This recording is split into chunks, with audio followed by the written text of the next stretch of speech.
if you guys are ready. Yeah, I I'm ready when feel you are. ready. Okay. Make it so. In fucking gauge. Hi, folks. Can you see and hear us okay? Guys are ready.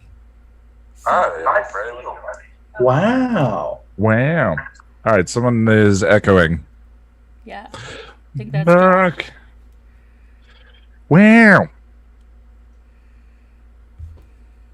Look at us. We're on the internet. Everything. It's fantastic. Okay, somebody in the chat let us know if you can hear us okay.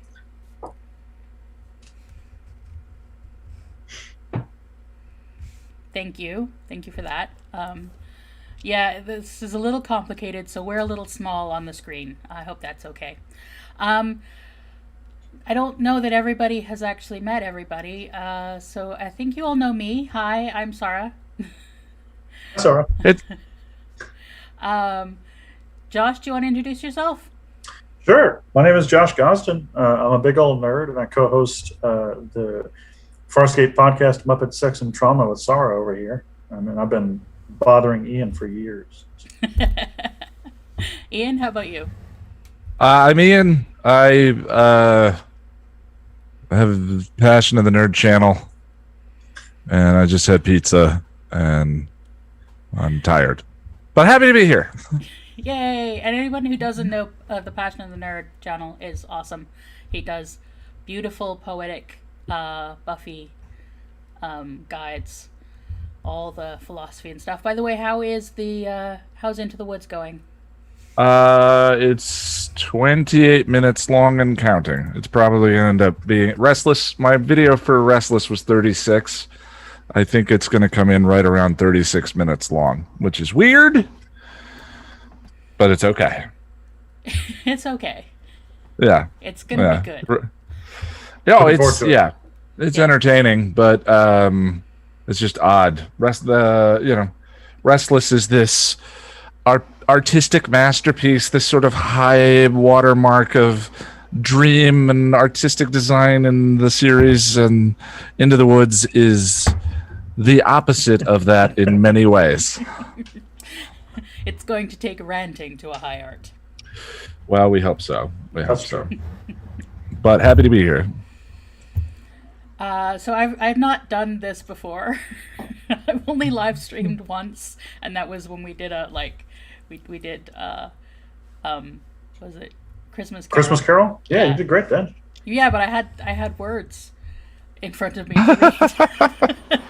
Now I have to find my own words. So Life's like that. I'm gonna do my best and probably be very snarky to the movie. Even though I love it's Star Trek V. Right.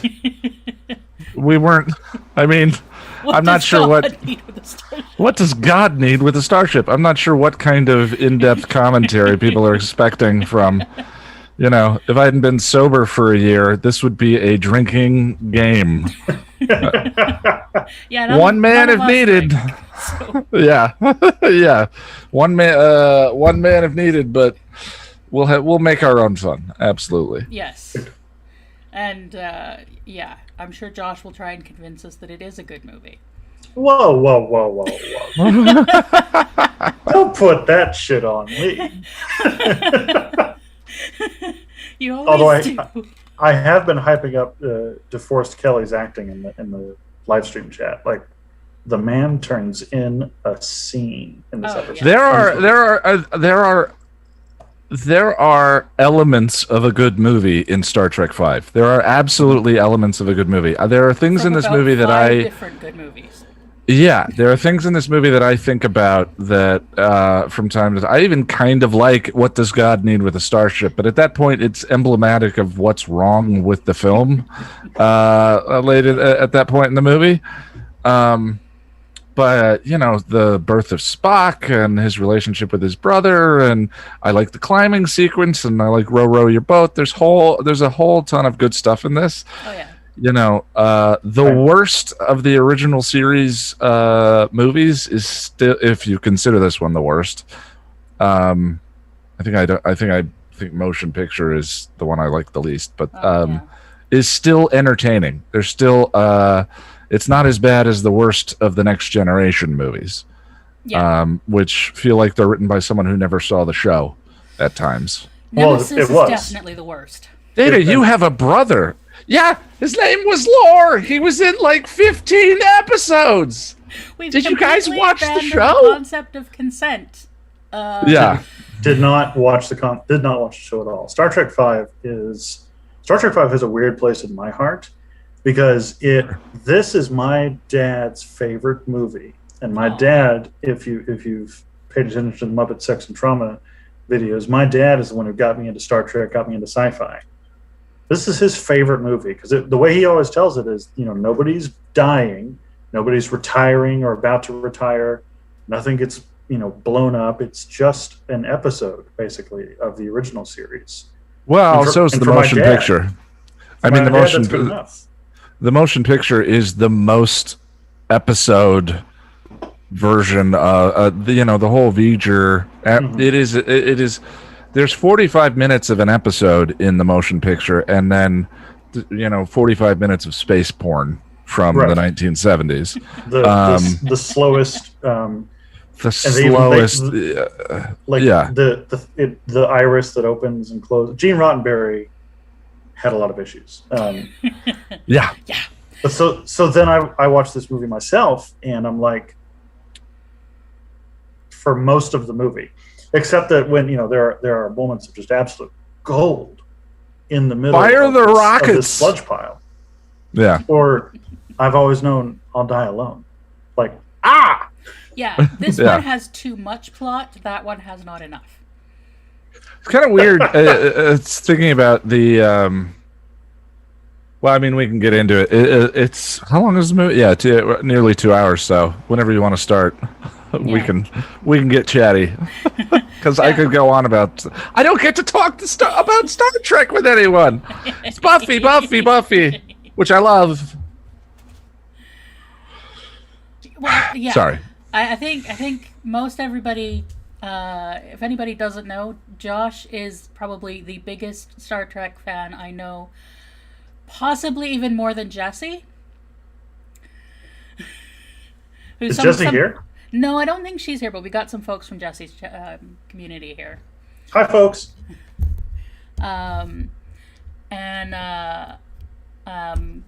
Ian hasn't. I don't think Ian's seen Jesse's channel yet because you don't watch enough YouTube.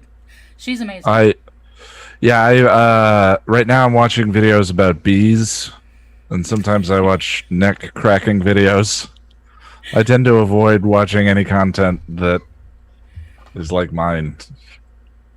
It's like very strange. My YouTube watching is. You're like the chef who doesn't like going out to eat.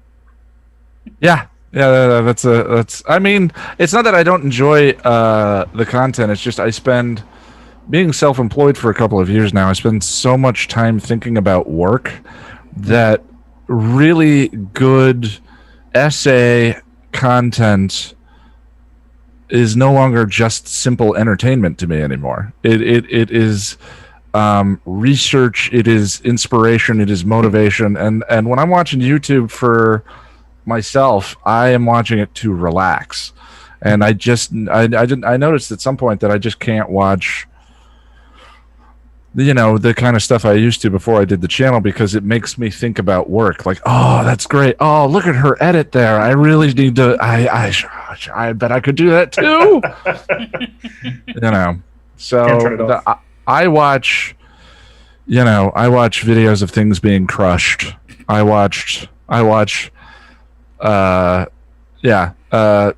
Cooking races. I watch everything that has nothing to do with the stuff that I do. And in my head, the salve for my guilt about that is, well, someday the episode guide will be done, and then I'll be able to watch stuff for just me again. It'll just be enjoyment. I don't know when that will be, but someday. Okay, so we should probably get on with the movie. Yeah. So is everybody gonna check here? Everybody in the chat, give me an R if you're ready. And obviously you guys too, let me know here that you are. We are all at 0. And I am very bad at the counting down thing. We've discovered this on Muppet Sex and Trauma. So, Josh, do you mind doing the count-in? I can do it if we do the counting. So we'll say 3, 2, 1, go. And go is when we all press play. Yeah. Everyone, on go. Yeah. On go, yes. Yeah. And we've got... All right, everybody ready? Yeah, I think... I'm queued up. Looks like everybody's ready. Okay. Okay, when you're ready, Josh. Then let's do it. 3, 2, 1, go.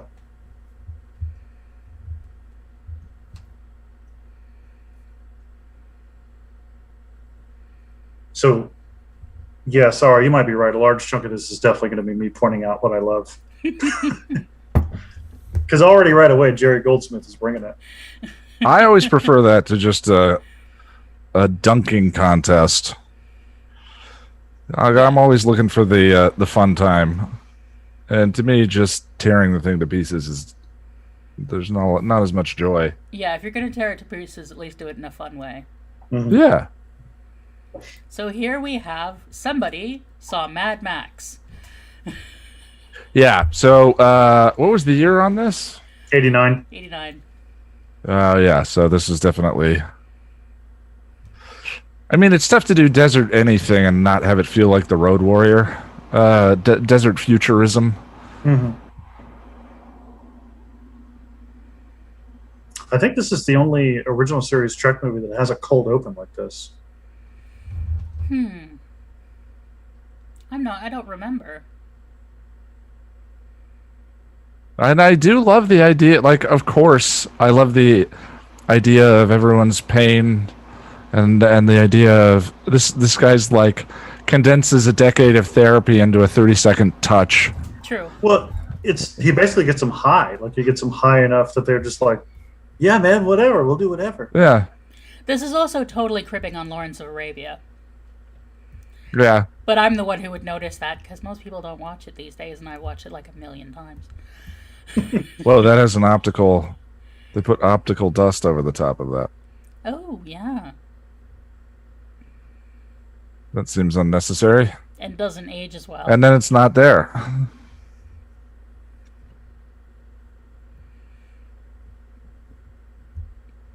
And it is filmed beautifully. It is. Yeah, so this is William Shatner's only one that he directed. Leonard Nimoy did what? 2 of them or 3 of them? 2. He did 2 of them. He did 3 and 4. Yeah. Mm-hmm. Yeah. Shatner definitely has a flair for visual storytelling.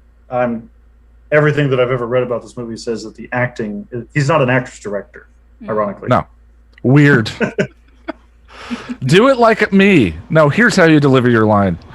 Well, he might be good directing actors on stage, which is a different art than directing actors on film. There's footage of him... Mad Max was 78, Boris, but the Road Warrior was in the 80s, I think. Road Warrior was the big hit here. Ah, hey, someone else in the loves States. Lawrence of Arabia. Good, because I'm working on a video script. I have I 3 forgot. scripts in the work on Lawrence of Arabia.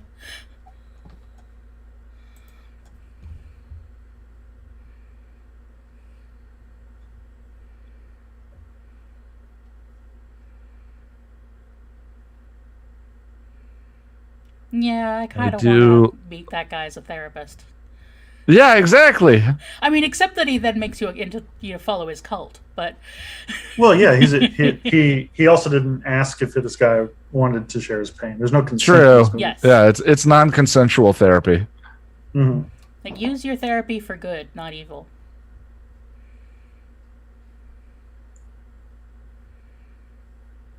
It's emotional manipulation. It makes them feel indebted.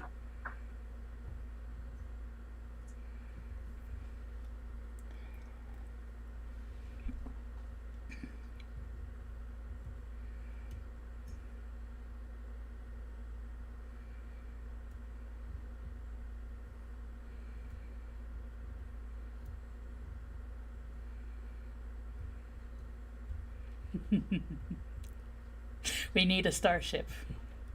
What does God need with a starship? Okay, so I want actual answers to this. What does God need with a starship? My theory is they're tasty. Or he just thinks they're neat. You're a Vulcan.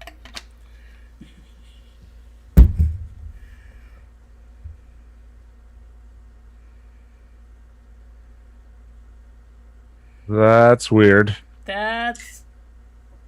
This is where it's like, it was a good scene, and then we turned it up to 13.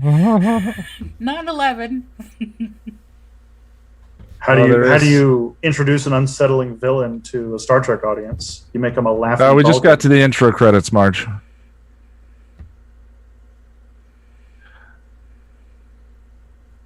There's a delay. Oh, sorry, your playhead is not showing an OBS at the bottom of the window. Is it not? Oh, god damn it. Yeah. I'm not sure if it got moved or what, because it was there when we were messing around with it, but you might want to take a look.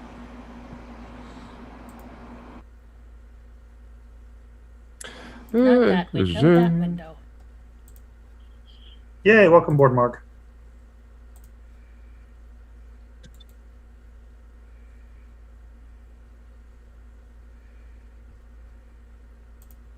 I don't know what to make of the striptease, the fan tease scene. Ugh. Well, now it's showing the wrong part of the... I say kudos to George Takei and his agent for getting the "and" credit. There we go. Yeah. There's the playhead.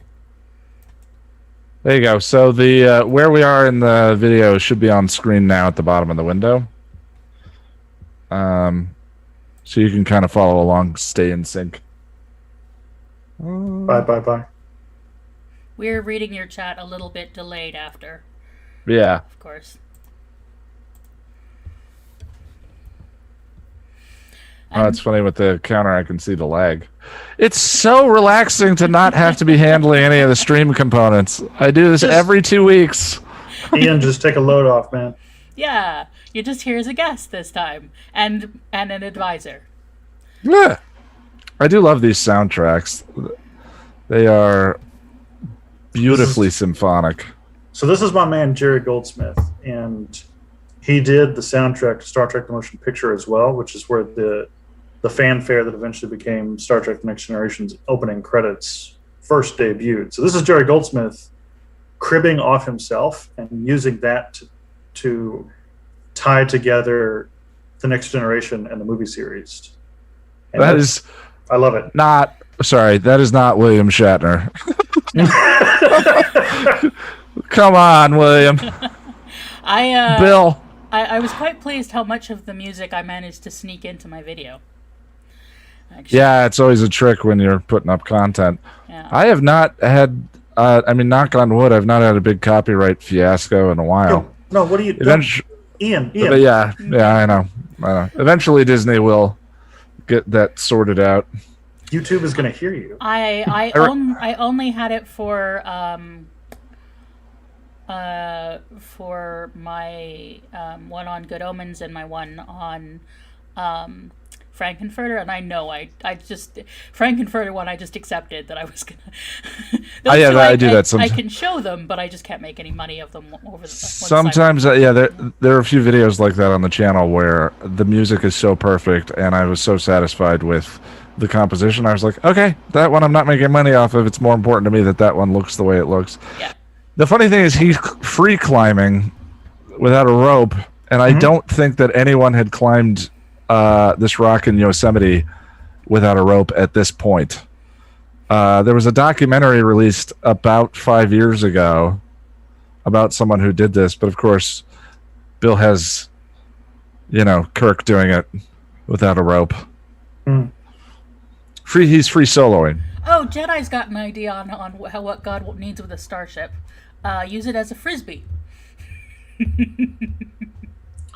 Well, that tracks, especially if God is actually dog. Yeah, I love this. I love Bones.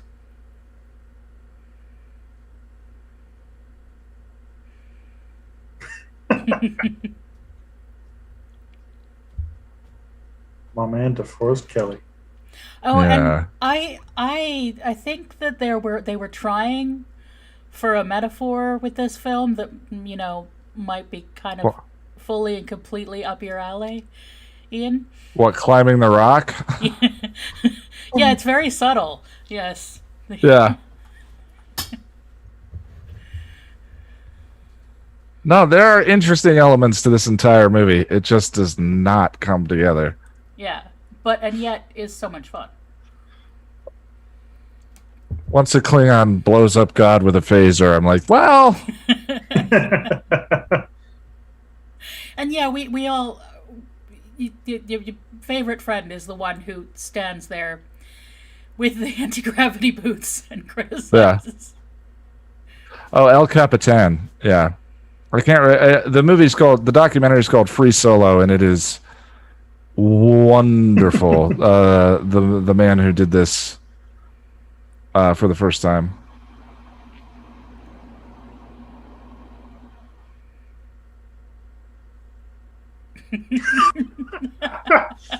The comedy in this movie is gold between these three. This really is Deep Kelly's best movie. No, the chemistry's at maximum overdrive. The funniest one, though, is still the fourth one, right? Oh, no, 100%. Yeah. The fourth one is the funniest one. It's the one that most non-Star Trek fans can watch and enjoy. It's hands down the best one. Yeah. Ooh. Ooh. I don't understand why anybody climbs rocks, but, that's... You do you. Those green screens... have aged so well. well. Boris pointed it out. He's climbing El Capitan, and he's the captain. Yep. Subtle. Captain Kirk is climbing a mountain. Why is he climbing a mountain? That's a terrible joke, and I feel like he improv that. Yeah, but it's sort of it feels it's like a Josh joke. It's like it knows it's terrible. Oh, thank you.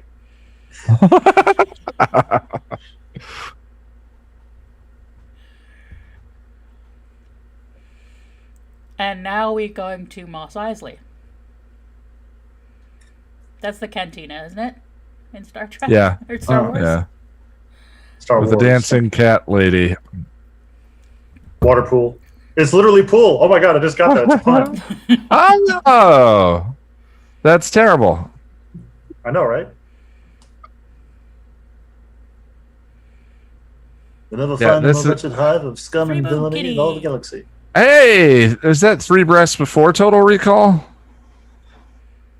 89? Yes.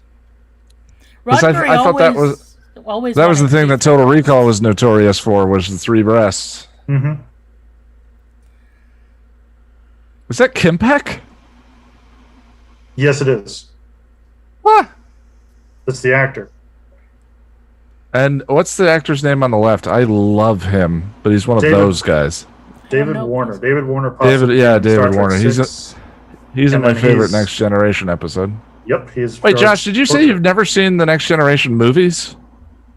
No, I've seen the Next Generation movies. Oh, okay. Is there any Star Trek you haven't seen?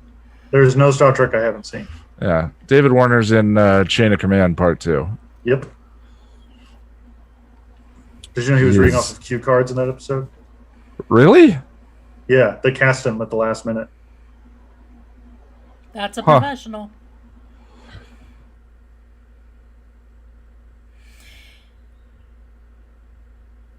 Chain of Command is your favorite TNG episode? It's one of my favorites, just Part 2. And just the bits between Kirk and David Warner. It's tough to pick. I don't know how. I can't pick my favorite Next Generation episode. That's too painful. We don't have time for that. Family? Maybe? Oh, God, my brain hurts. Favorite today. The ADR isn't great. She is beautiful, though. You are still fat, Kempek. Hey, no body shaming. Oh, no, sorry. That was a line from the episode he's in. It is agreeable to see you again. Sins of the Father. Yeah, thank you. Thank you. Yeah, I can never remember the titles. I'm always just like, the one with the thingy. Oh, I'm terrible with names. That's why the channel has Boris, the keeper of the deeper well. we got to the point in one of our Muppet Sex and Trauma podcasts where Sarah described one character interaction, and I named the episode of Star Trek: That's why I have Next Josh. Yeah.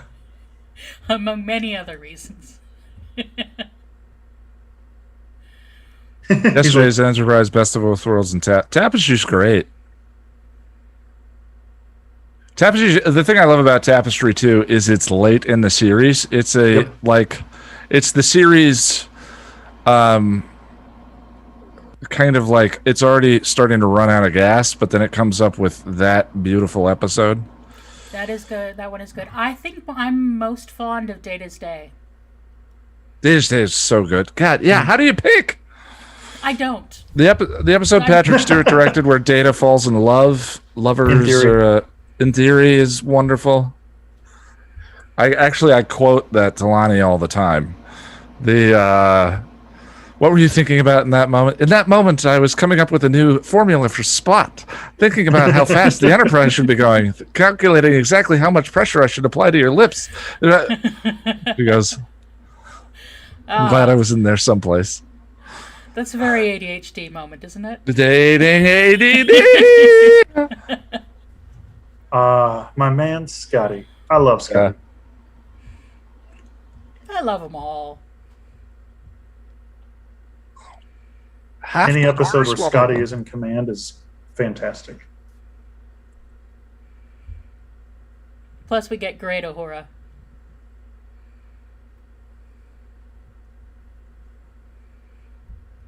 I think the moment that I fell in love in Discovery, that I fell in love with Stamets, was when he starts talking to his technology, and then I'm like, okay, now I like him. Are they dating? Yes. The only time they're dating. In this episode? Or movie? Yep. It's the implication, anyway. I never picked that up before. No, of course, I haven't watched this in a decade at least.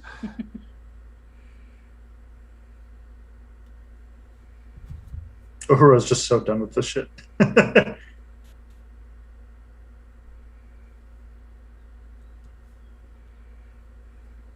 So this is already a Next Generation set, right? I think this gets cannibalized as one for later, but okay. I think they built this one for the movie.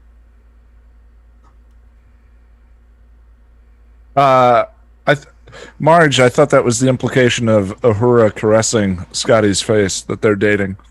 I think that is absolutely the impression. It's possible, or she might just, like, I'm affectionate to my friends, even if I'm not. That's one of my favorite lines in any movie ever. And it's in this movie. Well, we're lost, but we're making good time. I just love the pilot and the navigator are lost. That's a good joke. Separate from Mind If We Drop In for Dinner. Yeah, Star Trek 6 is loaded with TNG sets, but it is. Chekhov. Caught in a blizzard.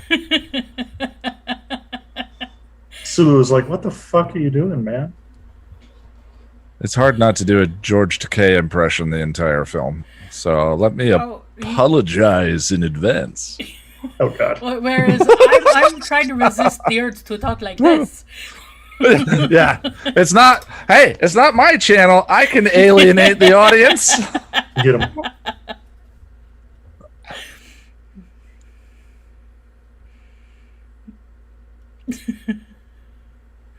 I love this scene. This is the scene that their chemistry is so good. Yeah, for those who did watch my video, this is what I listed as my favorite scene in all of Trek.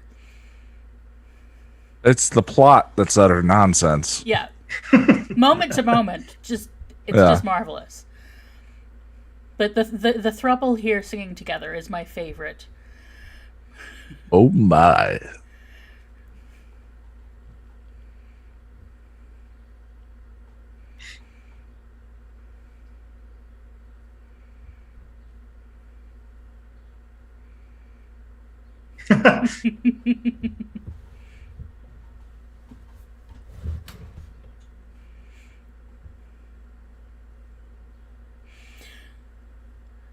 Except it should be Scotch. Scotch is much better than bourbon.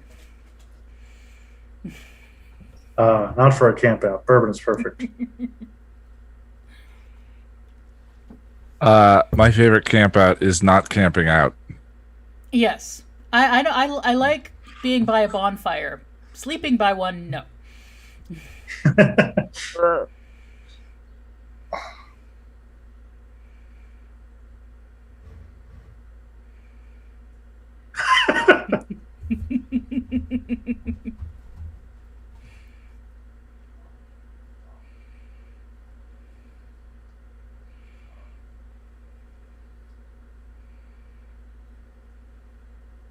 It's fun seeing them do nothing and just being together. Yeah, exactly. Yeah.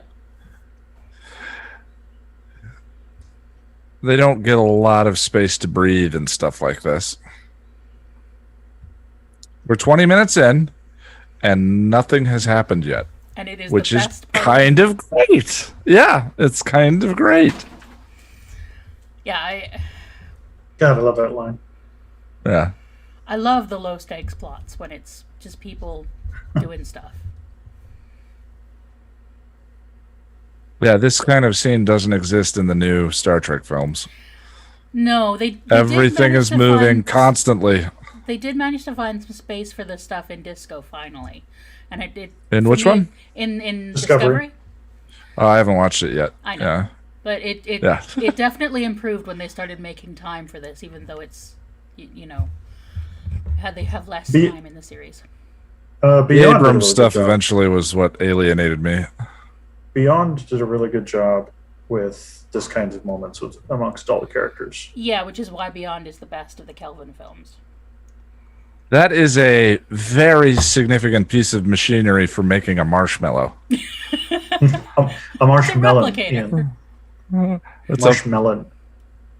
What is that? Have you guys seen that scene on TV thing that makes egg tubes? You crack Yeah. it sits on your desk and you crack an egg into it, and it extrudes this horrifying egg sausage. That reminded me of that.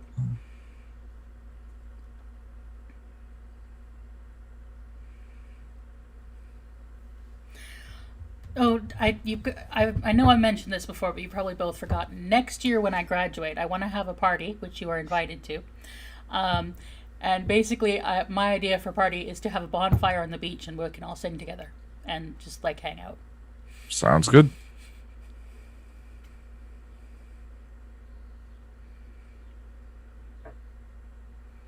Spock doesn't know row, row, row your boat. He's well versed in the classics.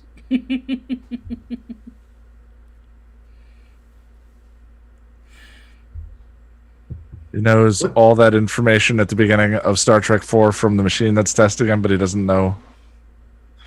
Never mind. Never mind. It's Star Trek. Merrily, merrily, Shut up, Ian. Merrily, life is but Look It's at how but long- a dream. Look at how long this cut is. Merrily, life is... And it's beautifully framed. Oh, film major brain going minor. Film minor. I always mix up my major and my minor. I would do film as a major if I could at any.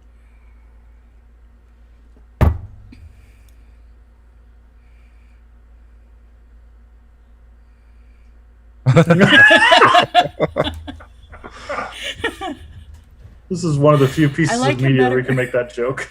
I like him better Were- before he were we died. having It's a one good of my time? favorite lines in media. I need some of that in Buffy. I need somebody to say, God, I like Buffy better before she died. Yeah, that would... Oh my god, there were so many good opportunities for that.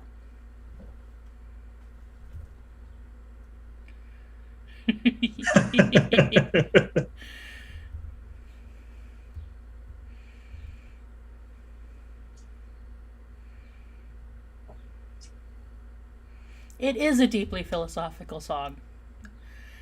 MJ, you're right. It is a deeply philosophical song.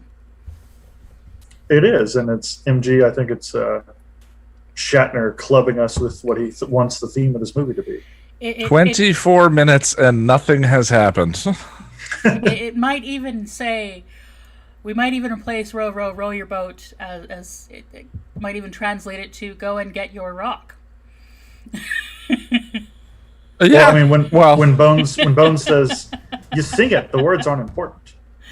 Also, now wait a second. Was that the Voyager probe they just passed? Yes. You know, the one that the second The one that turned into a giant space anus in that was the second Voyager? One Voyager. We had a lot of Voyagers, man. Okay. The big space butthole. Space sphincter. I mean, I don't know how they thought that you would think that was anything other than that while you're watching motion picture.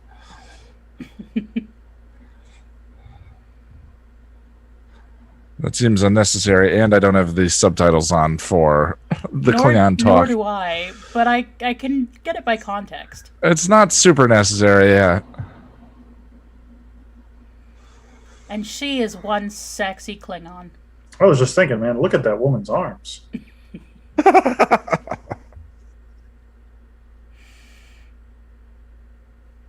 It's an extra Voyager. Good night, Spock.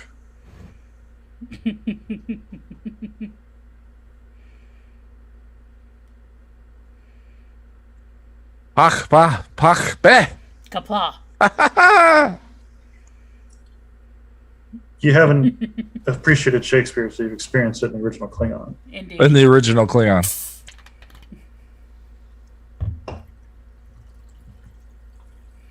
Yes, Boris B'Elanna is also a sexy Klingon.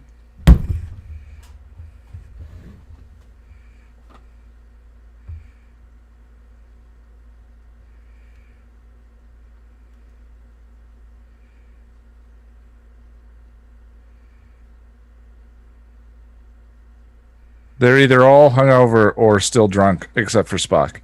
Yes. You know Bones is. Bones finished that bourbon.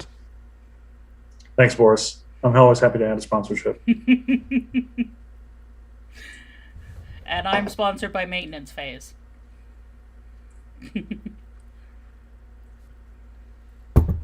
Why did they move the Enterprise from Space Dock to the moon? Because it would look pretty. Was it like If we're doing long-term the parking shipborne, and short-term parking at the airport? The shipborne properly.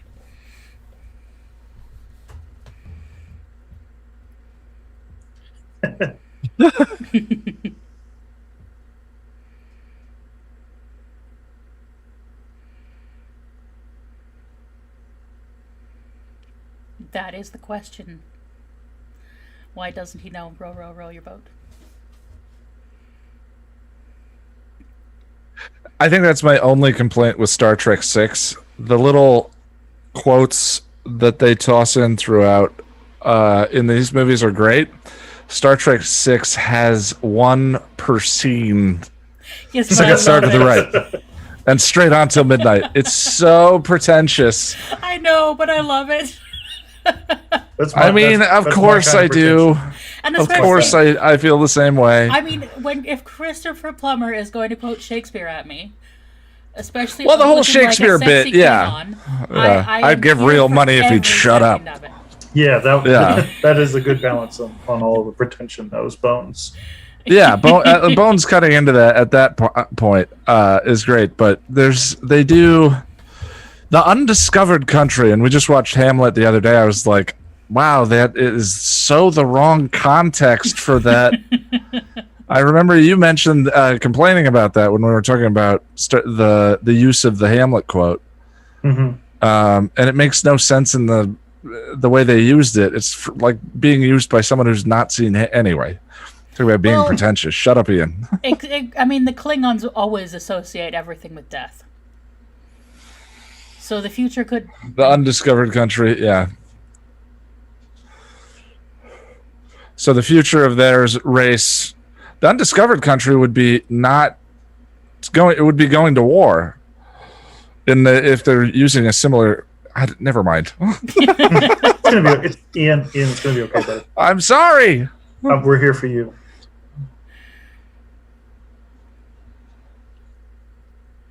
See, maybe you should get this shirt as merch for your channel.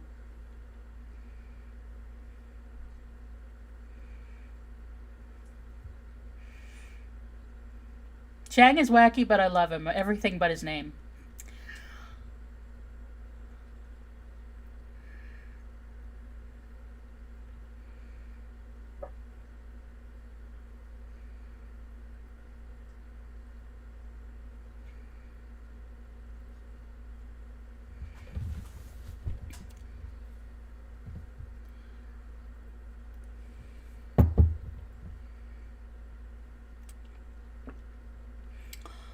Oh, is there a Klingon translation of Hamlet?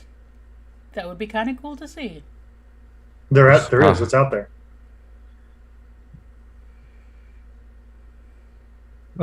That sounds awful, and I want to watch it.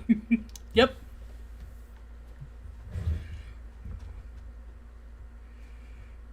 I kind of want to watch Klingon opera, too.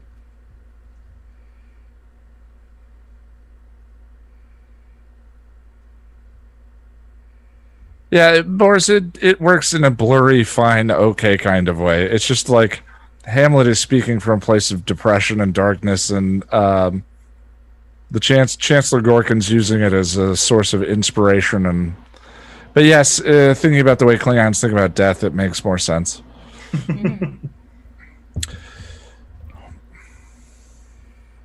Now is the time to celebrate, for tomorrow we all may die.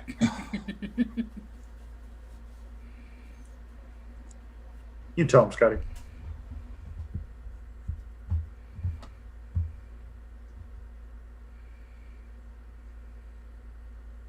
Klingon bastard, you killed my son.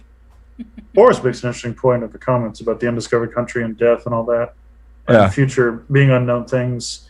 And I just remembered Gorkon's line to Kirk where he says, if there is to be a brave new world, our generation is going to have the hardest time living in it. Yeah.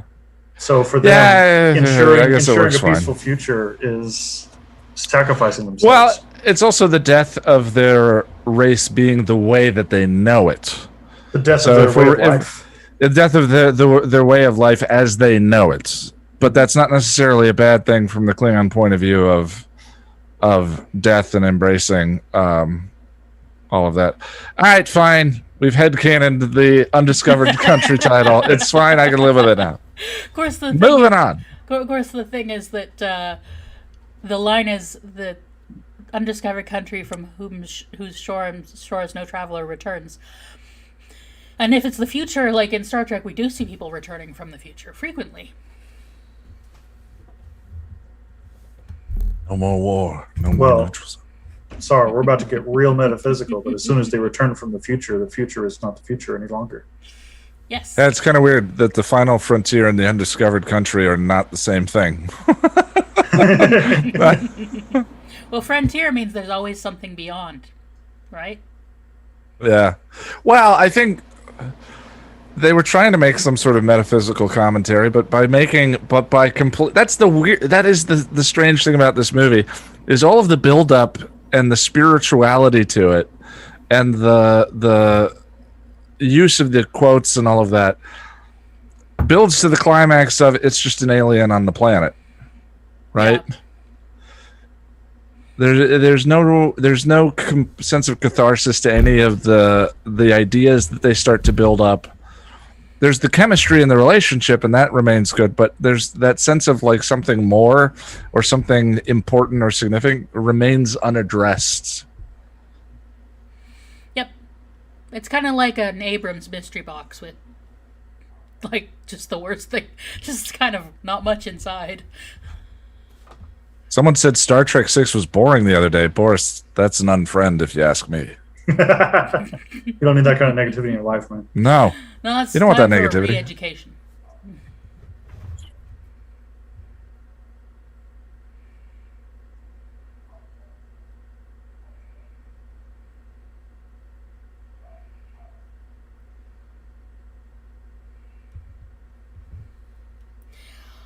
Okay, you complained about Nemesis having Data getting an extra brother, but nobody gets extra siblings quite like Spock. Mm. That was one of the reasons why Discovery didn't bother me all that much, because I was like, man, we already had Cyborg, whatever. Yeah, family just kind of materializes as if there's a set of monks out there, creating family for people according to plot lines. Sarek liked to get busy. Yeah. Sarek absolutely did. Sarek was frisky.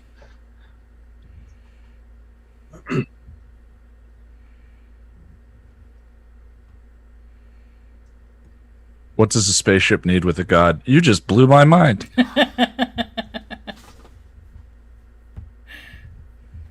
Maybe it just thinks they're neat. Marg, I agree about the blood blobs.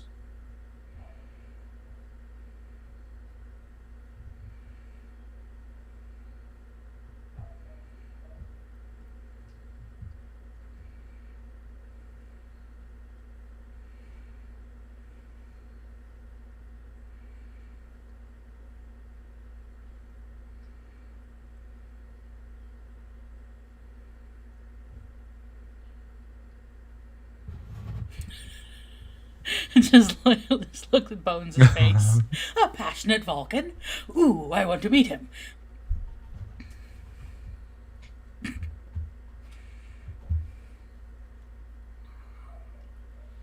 I love how we have a special exposition room in this movie. Is Sybok part human? No, if I remember full Vulcan? They talk about it later. He's full Vulcan.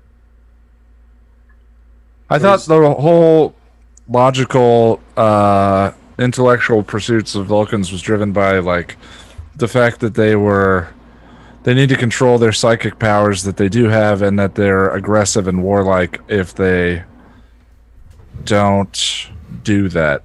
Wasn't there something in the original series about the reason that Vulcans? There was an explanation for why the race developed that way. Yeah. Yeah, but you know what Trek is like. The needs of the plot outweigh the needs of the canon. Fair enough. The needs of the plot outweigh the needs of the series. Well, I mean, I don't think it's non-canonical. I mean, Spock's explanation just now was basically like, that's a philosophy that this guy rejected, you know? Yeah. Well, he just seems like a person. He just seems like a human in this. He doesn't seem... He's a human with startling telepathic powers and no conscience about using them. But he doesn't manifest any concerning symptoms that would seem to necessitate their entire philosophy. But we Not also... like when Spock gets horny in the original series. I mean, I think zealotry is a pretty concerning symptom. And we only have their word for it, that it's the animal passions that they're that you know, that they would be uncontrollable if it weren't for their logic. You know, maybe mythology isn't the most reliable narrator.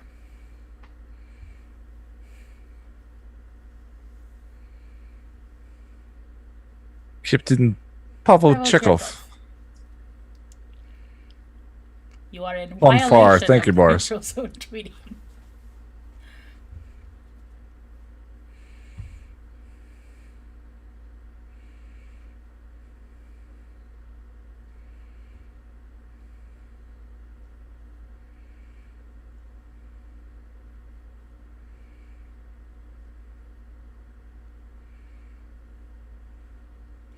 So you'd assume that if he wasn't doing the whole logic thing, he'd just be like in Ponfar 24/7. But he's not.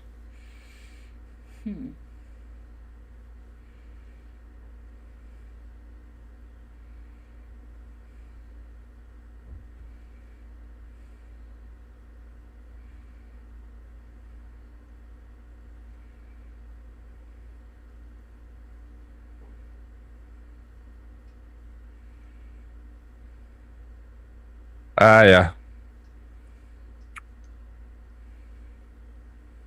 Here it comes. The fan dance? Brace yourself. I like the fan dance. I didn't say I didn't. I just don't know what to make of it. It's so... When I saw it as a kid, I'm like, I want to learn to fan dance. Unfortunately, I'm not particularly coordinated. Okay, yeah, I don't like it. I was like, I gotta see it. I don't know what to make of it. Yeah, okay. As soon as you saw it. It's so weird.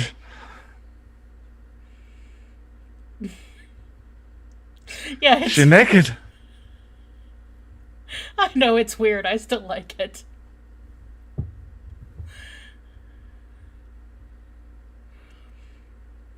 I want to see that done as a burlesque routine.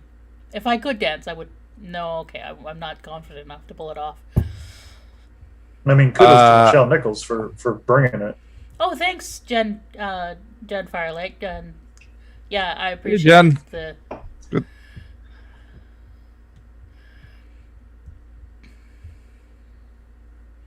I guess some people are just more of a fan of this dance. There it is, Josh.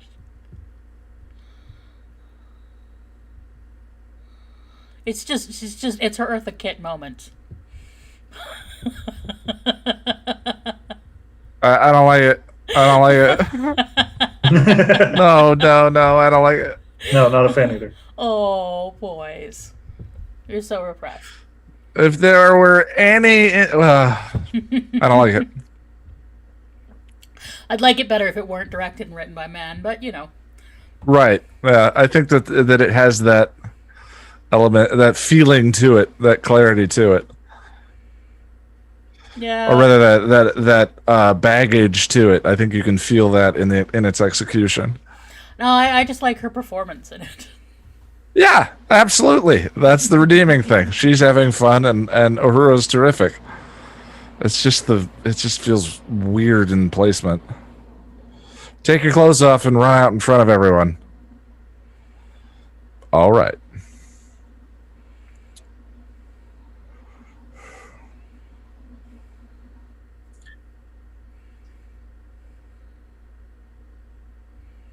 I feel like going straight for the bazooka was overkill.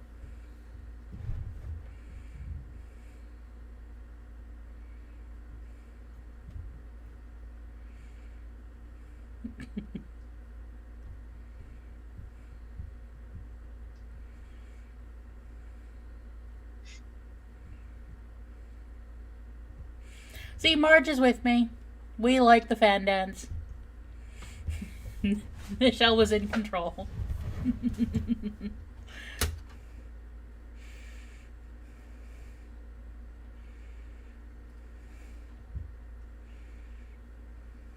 That is some classic original series fighting. Yeah.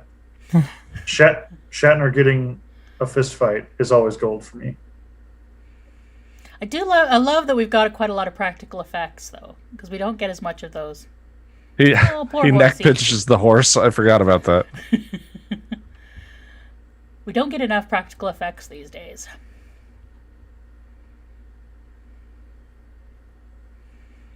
That's why I love Fury Road so much.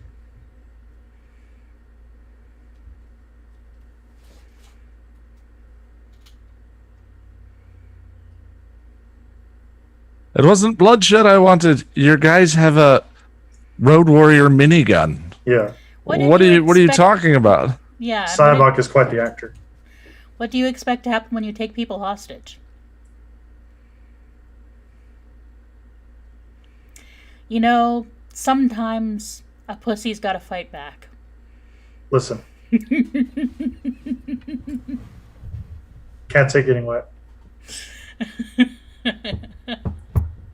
That's what she said. Did he kill the cat? She's got 9 lives.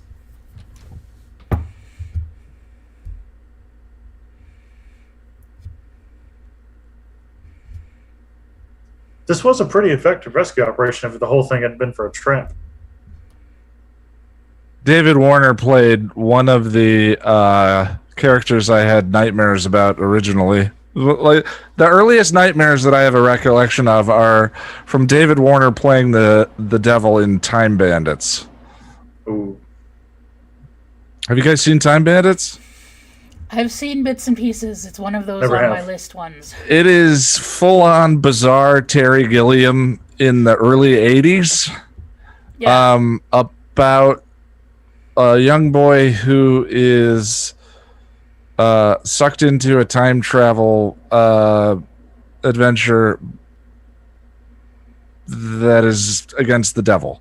And David Warner plays the devil in it. And it's there are Hellraiser-like parallels to his performance, but it's like Hellraiser as done by Terry Gilliam. It's so strange. I haven't watched it in a long time, but David Warner's been in a bunch of stuff that causes me great nostalgia. He's definitely one of those, that guy. Ian, are you doing any editing streams? Your editing streams help me get work done? Well, they typically help me get work done too, but no, Jen, since we started doing the patron hangouts every 2 weeks, I get enough of seeing my face on streams, so I haven't been doing the edit streams. But I've thought about bringing them back.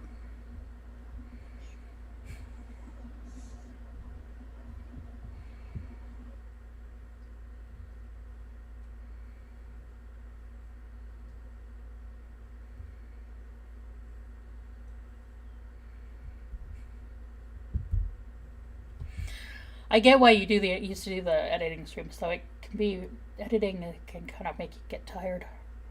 Keeps your butt in the seat and keeps you going one after another. Yeah, editing's a grind. It's my favorite part of the process, but it is a grind.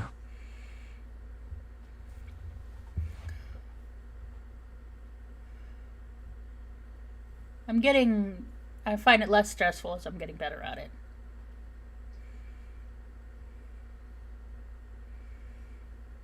I wish I felt that way about writing.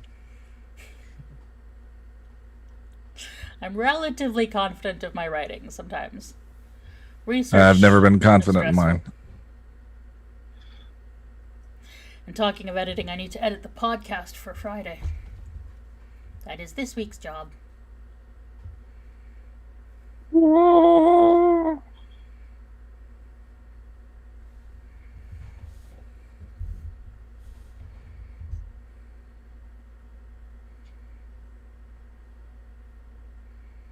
Dum dum dum. So strange the way the model's lit. Yeah. Mm-hmm.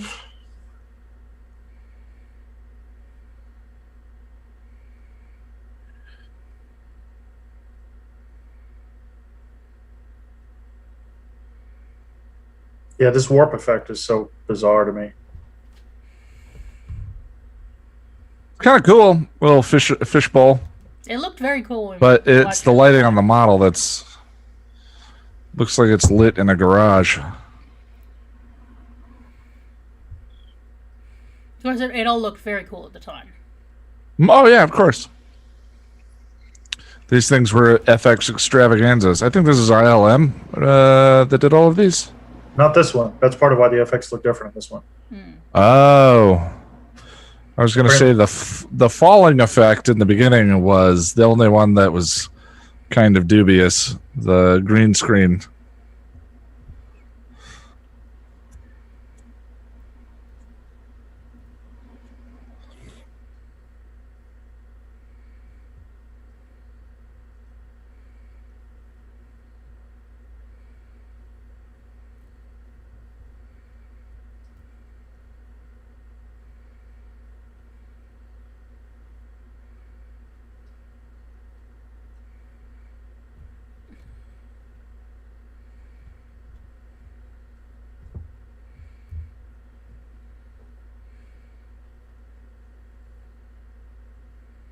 The pacing is so weird in this, but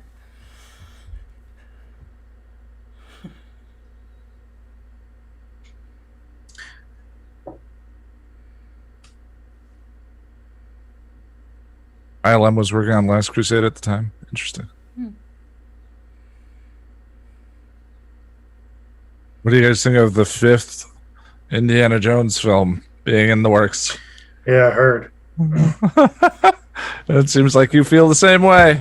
I love me some Harrison Ford, but man, I'm ready for that franchise to just go to sleep quietly. I'm not a fan of that franchise at all. Oh, got it. I mean, it's well made and everything, but it's just kind of like not great. I haven't revisited it in a long time. Yeah, racist as fuck. You don't like having a Welsh actor playing an Egyptian? If that was all it was, that'd be okay. Yeah, no, I mean that's the tip of the very deep iceberg in that. Yep. I know chat's gonna be all about me not liking Indiana Jones, but well, there are always those. Lonnie's Muppets. I have good reason for not liking. Yeah. Whenever Lonnie brings up she doesn't like Muppets, she doesn't hear the end of it.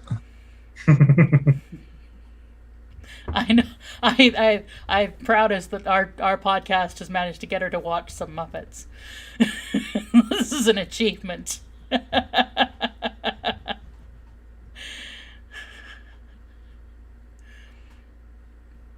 But we named it Muppet Sex and Trauma. It's not like we're hiding that they're Muppets. No, it's pretty front and center.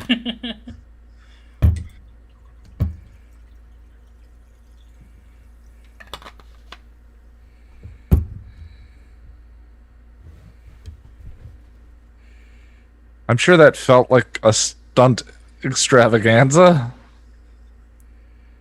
Just seems kind of weird now. Yeah, it's just kind of anticlimactic at this point in the film. Yeah.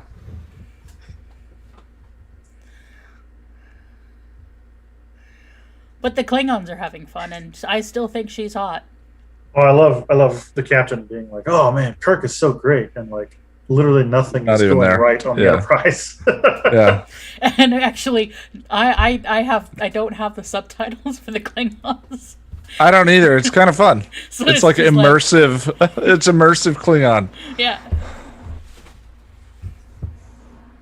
So this is one of the plot points that I have difficulty with. Is why in the holy hell did they just bring them back onto the Enterprise? MG says Indiana Jones back when being a professor of archaeology was basically robbery. Yeah, that's one of the bizarre. I've seen those photos that go around now of there are sites in around the world where there are 5 pillars, and one of them in a museum in London because it was taken from the site and stolen and is now in that museum in London someplace. It is a strange thing. Always fun to find your history in other people's museums. Yeah. Except, of course, I'm also British, so I'm also, it's like, I'm also the thief. Saw the wires. Academic piracy. An academic approach to piracy. Plundering other cultures.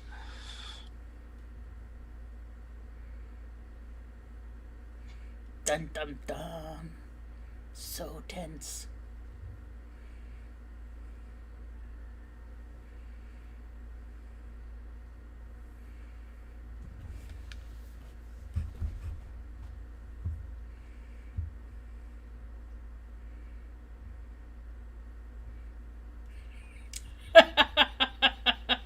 What?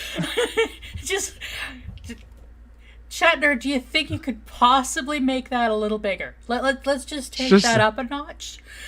Just hit him with it. Do something.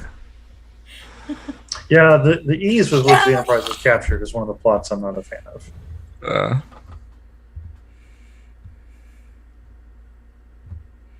I was chatting before we all got started here, and I'm of the opinion that this movie is just 5 degrees off of amazing. Like any number of minor plot tweaks, and it would be fantastic. But with the plot issues that I'm not a fan of, it's just. Marge, the beige sweater uniforms work as they're meant to be desert camouflage, I guess. I love the red uniforms. Ian, can I convince you to take another look at Twilight, especially since there are several Bella, Edward, and Buffy Angel parallels? No. But thanks for asking. I appreciate it, Jen. Maybe when the Buffy guide is done, you'll probably be happy to know then I actually cut a Twilight reference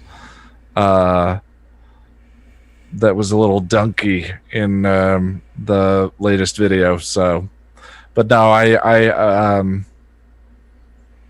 that is the most dunky negative review that's probably on my channel. And I just prefer not to go that route. But I just feel like the series is not for me. Goal if someone gives you enough money. To go back to Twilight? Yeah. Do the next Twilight movie? Just how much money would somebody have to donate? If I ever get the episode guides releasing on a 2-week schedule, then I'll think about doing that. I love this bickering with the throuple.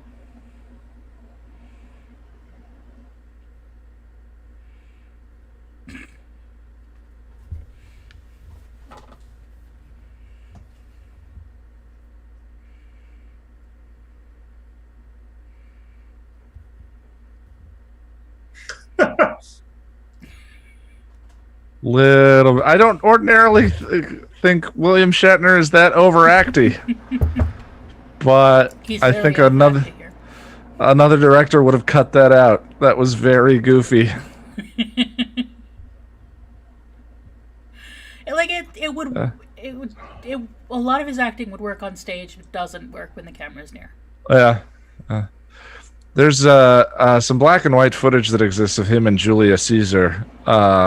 And yet Brutus is an honorable man, and it's really good. I can see his acting being really fun on stage. Yeah, unfortunately. But I usually don't complain about his acting in movies. Well, yeah. But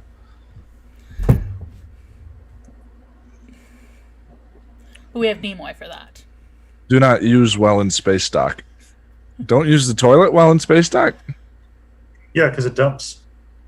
Oh, yeah, and they don't want it hitting space dock. That's some interesting production design thinking. Yeah. Mr. Okuda.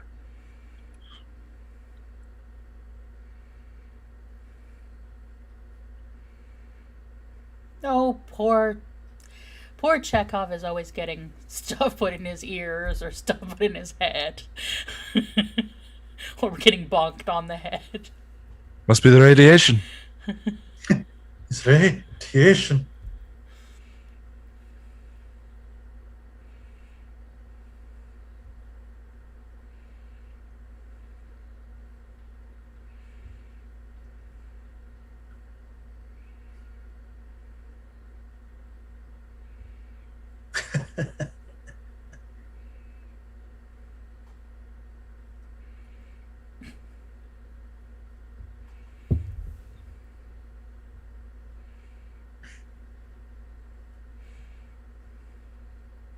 Well, you can just kind of go through those light bulbs there. Yeah, just move them aside.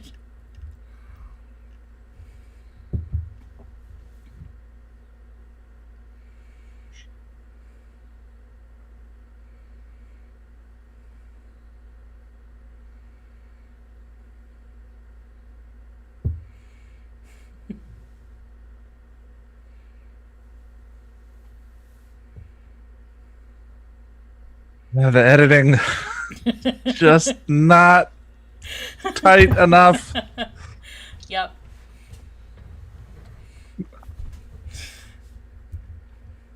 Josh, how would you change the ending? Oof. In order to stick the landing that this movie sets up, what do you change? You say it's 10 degrees off good. I say that Cybok as a villain is not steep enough to warrant the jeopardy that they're trying to build around him. Because he gets onto the ship with little to no effort, and then his turn at the end of the movie where he rebels against false god is supposed to couldn't help but notice your pain. Yeah. It's supposed to be weighty and like he realizes and he needs to make up for his mistakes and stuff, but like we don't care. No. I think that Cybok is probably the biggest problem with this movie. Yeah. He's very two-dimensional. The actor does a fine job, but yeah, there's the actor does great. Yeah. But it's a combination of writing and directing. I I definitely don't mind the Klingon detente or anything like that. I feel like the Kirk running from the god is a little ridiculous because oh yeah, how slow is the blob of energy? I mean, there's some of those, and that's like the kids running from the raptors and able to slam the door on the raptor in Jurassic Park. Like there's at some point, in order to have a moment of jeopardy in a chase, a lot of those, and Jurassic Park is relatively flawless, maybe, yeah. But there are little beats like that where that raptor is 800 pounds and built out of muscle. There's no way those kids did that. But I agree with you. Yeah, running from the alien who just kind of lumbers along towards him. Yeah, there's always a certain amount of yada, yada, yada that sort of is held up by what Terry Pratchett called narrativium. But if the narrativium isn't strong, then you're noticing all the ways. Yeah. Well, and I think that's what it is for me in this movie. It's just there's just so many points where I'm like, to notice.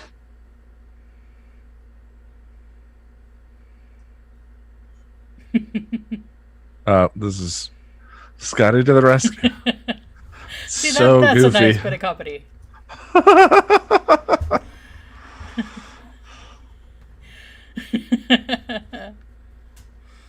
It's almost like, Star Trek 4 is a broad comedy. It's a 1980s kind of broader. Well, it's not broad, but it's a 1980s, Ghostbusters style comedy. And this tried to hybridize. Yeah. Yeah, this tried to hybrid, but also has sentiment and heart. This tried to hybridize the style of the other films with that. And I don't know that you can. I think that was a mistake. Star Trek 6 is not a comedy. There are one or two funny lines. I've been dead once already. And yet, why do we have that? and yet this ends I forgot up being that's in there. Such an enjoyable mess. Let alone poor Scotty bonking his head and then passing out. Hard enough Never to pass gets out to be the hero. when he was casually strolling at 1.5 miles an hour. But Spock has super hearing. He didn't hear that? Yeah. I don't care because it's funny. And now he goes and runs and gets his boots from someplace? Well, they must be Chekhov's boots. This is my theory. They're Chekhov's boots. Oh.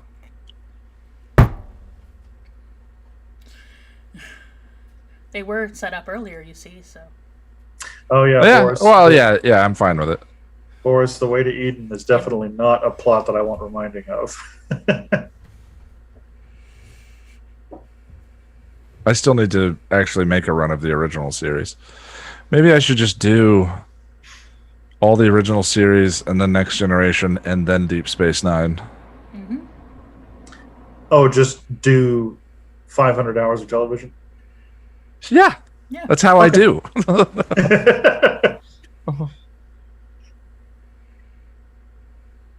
See, how did he get up to come down? Nah, never mind. It's a good show. Yeah.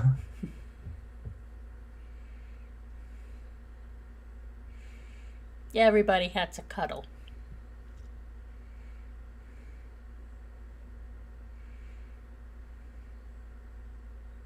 It's a metaphor. Ian, I can't turn this shit off, and it's your fault. What? Oh yeah. I can't consume metaphor. I can't consume media anymore without going, it's a metaphor. It's a metaphor.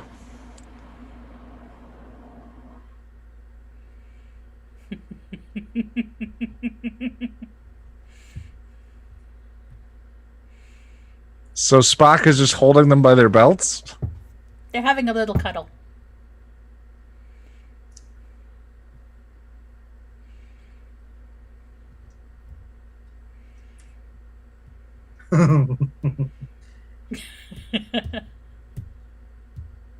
Bones is so supportive.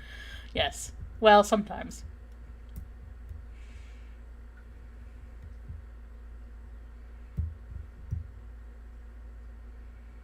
Oh, Voyager is your favorite, Jen. Okay. I don't think I ever need to rewatch Voyager, but I've not watched the original series. I wanted to do a next gen rewatch, and I haven't watched DS9. Voyager has good episodes that I enjoy, but I don't feel the need to watch them as a Once was enough, thing. yeah. Because there isn't an overarching plot, so I'll watch an episode at a time. They kind of ruined the Borg for me. You know, the Borg in Next Generation were these. I don't know. The part of the thing that was interesting about the Borg was the mystery of where they came from, and like less is more. Just the idea of the ant species, with one single guiding principle all the time, and then Voyager took what they did in First Contact and went a little crazy with it, for my taste. I liked 7 of 9, but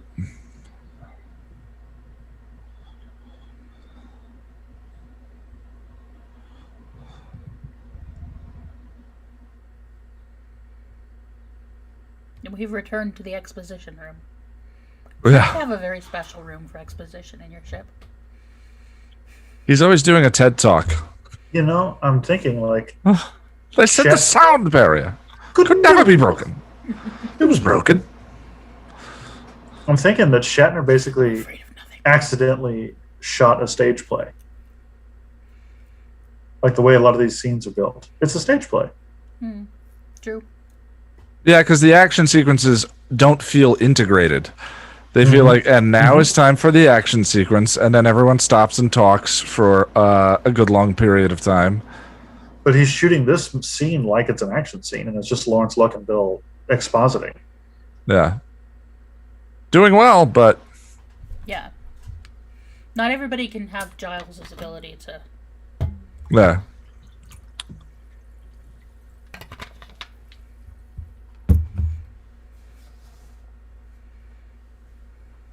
The first season of Voyager, I remember being a little dry, but after that, it was pretty consistent all the way through. I have a lot of Voyager thoughts. We need a separate stream for my Voyager thoughts. But I only watched it once in college. It has a lot of good episodes, but the reset to 0 is annoying. Aw, Scotty said consent. She's my second favorite captain behind Picard. Janeway? You don't know Cisco yet. But it's my least... Yeah, that's true. But it's my least favorite crew.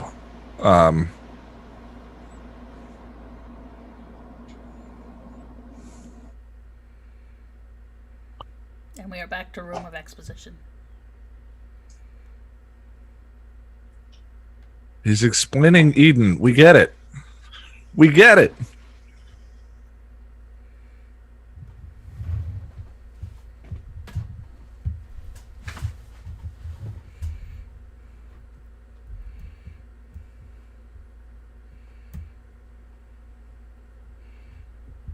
Now we get magic space therapy. And this is totally a play thing, the whole effect of the way he does the space therapy. I love the idea. I mean, obviously therapy and anything I'm interested in. But... Well, this is an abuse of the therapy relationship. Oh, Yeah, of course. this is- Yeah, absolutely. There's no consent. And this scene is just, like, spectacular. DeForest Kelly is about to take us on a ride.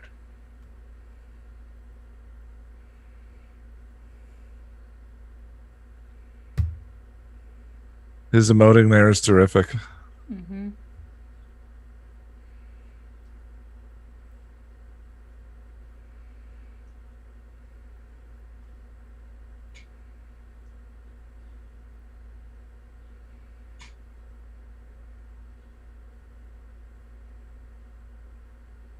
Well, I like the rain on the glass. Yeah.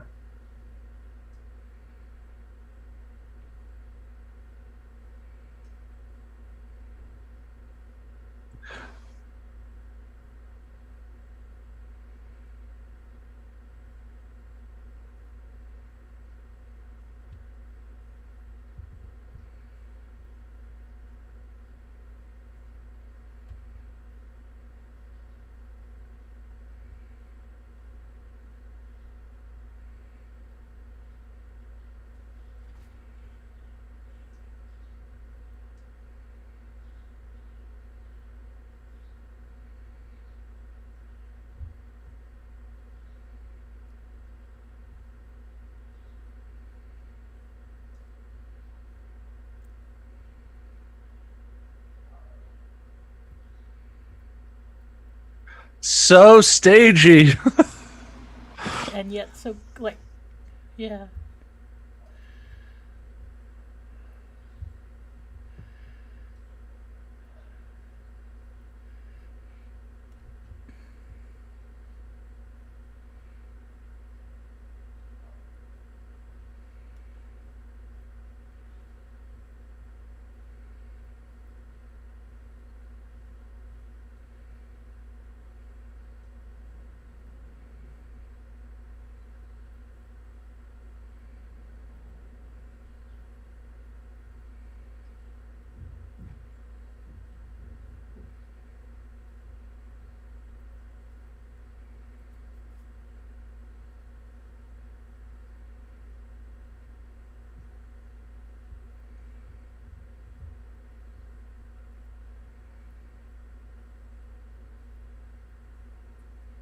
That was cool lighting.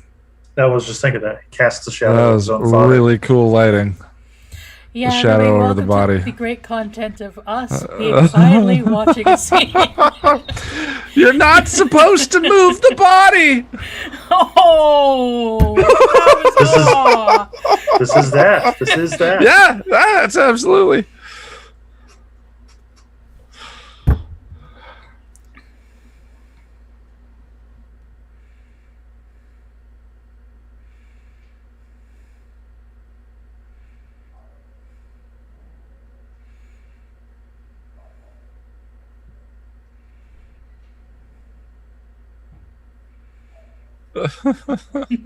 Magic space therapy.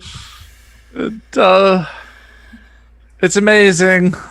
Ugh. Actually, the only reason this kind of stuff works is probably because they spent 25 minutes on chemistry to start the movie. Yeah. Like, to cut into something that dramatic out of no place with this character that we're not familiar with and with his father that we're not familiar with. The reason that works is because we are so intimately familiar with the cast, obviously, and I think because they built so slowly to this at the beginning of the movie.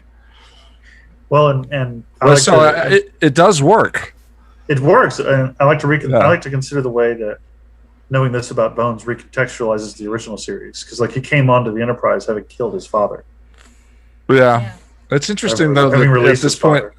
at this point in the future we haven't dealt with assisted suicide or any of that stuff yet. Well, we seem to have, because there was no like consent form. There were no repercussions. Yeah. Yeah. Yeah. And as the son, he just had to make the decision. I love the industrial design too of the tricorder going into the bed and controlling the bed. That was kind of cool. And the sound design of each click. Yeah. Yeah. Although, like, it used to be, for a long time, doctors just did take care of patients that needed it. And Sure. just nobody talked about it. So human. They got a Mark Leonard sound alike. Well, that's what happens when you screw a human, Sarek. Actions have consequences. The other weird conceit of this is that we all have one traumatic event Oh, yeah. that if he just erased for us, we would be he would be ours to command. I mean, maybe, in my case, you got to do about 3 or 4 before I'm like, hey, this guy's got some good ideas. It's a very 90s idea of psychotherapy, you know, that there is the big trauma that you have to find and fix. I mean, it's a start, but it's That's not why actually how therapy works. Yeah, it's not therapy. It's he's just dosing them.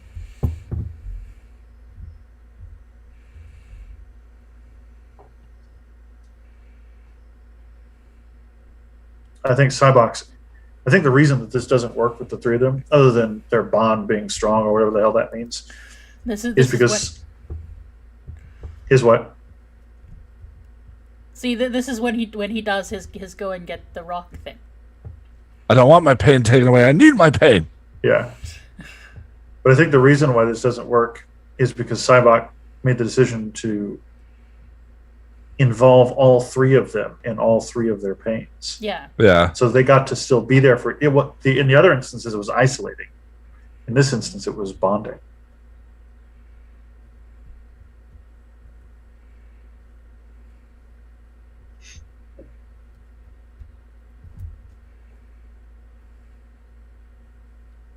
This, to me, it seems like the themes of this particular scene are way more powerful than the movie itself. This single scene Absolutely. with all three of them could have been the movie. You know, the idea of mind control and the idea of identity and what makes these people who they are and defining events and all of that. And it's almost a throwaway. It's not a throwaway, but in the context of the space opera nonsense that the movie devolves into on the planet at the end, it's like, this is what I would obviously love to do a whole video on this particular scene. This scene and the beginning scene with them that sort of sets it up. Yeah, because that's why it works, I think, is because it shows the chemistry of all of them. And I think you're right that they bond through it, but it's just like, it's the problem of there are a lot of great ideas in this, and it's like part of the recipe to an amazing souffle and a stew and, you know, some eggs Benedict all thrown into the same pot at the same time. And I love all of those things. Along with a bit of strawberry trifle or something. They do not come together here. And yet it comes together in something that is fun to watch. Sure. Well, I mean, it's I wouldn't even say it's good bad. Like, I don't think it's bad. It's just, it's kind of weird. It's not so bad it's good. It's good. But it's bad. I don't know. It's a weird movie. It is what it is. It's a weird trip. And the whole Great Barrier stuff that never comes up again. Yeah. Well, there's a headcanon out there that the god alien is the reason why was the Great Barrier. The god alien was what? Is the reason why they make it through successfully, because they do this big buildup of like, no ship has ever survived. And then they're fine. Like, there's literally almost no problem. Yeah, we just have this sort of acid trip thingy. Yeah. Ooh, it's a planet. How exciting.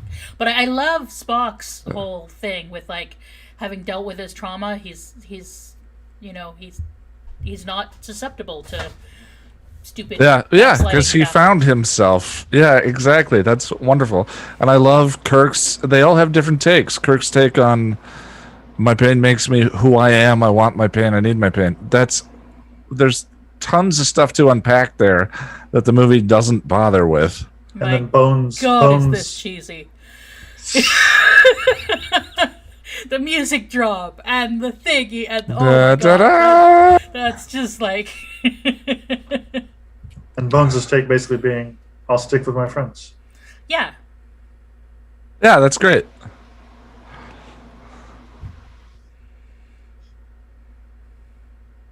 The remnants back online.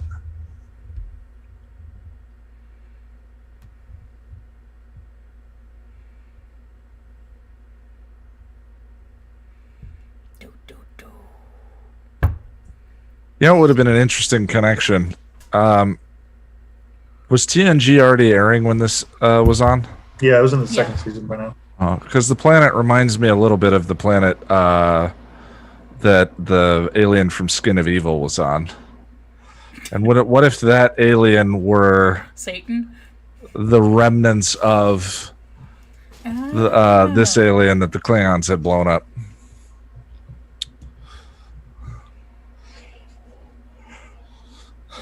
I think Skin of Evil is better than people think it is. It's not a good ending for Tasha, obviously, but I think that's also an interesting ending, that it is a terrible... It's badly executed, but it has some interesting ideas. Yeah. I think it's fantastic. And I love her funeral. I think that's... It's a little bit The like... funeral's terrific. I mean... We could get into this debate, but I feel like Tasha's death is fantastic. It is perfect for both the show and what it means to explore space. Well, I was under the impression... Did you see the Twitter stuff between what's her name, and Rick Berman? No. When she asked off the show, I think there were some bad feelings about it. Yeah, because Rick Berman is an evil dick. Right. Yes. And so the nature of her death was less intended to be a commentary and more fine, okay, and just booped her off the show. That contradicts everything that I'd heard, but I guess if there was a... it's all rumor and speculation, regardless. Steve Shives has a good video about it. Oh, hey, Jesse. It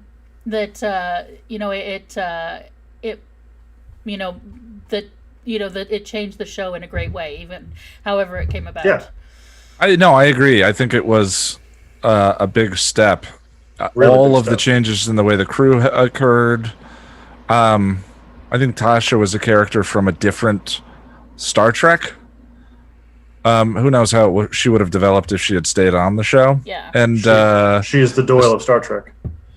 What happened with yesterday's Enterprise and all of that was brilliant. So it ended up being great stuff, of course, but it's so unceremonious. And I think that is interesting commentary on the idea of violence and death and all of that.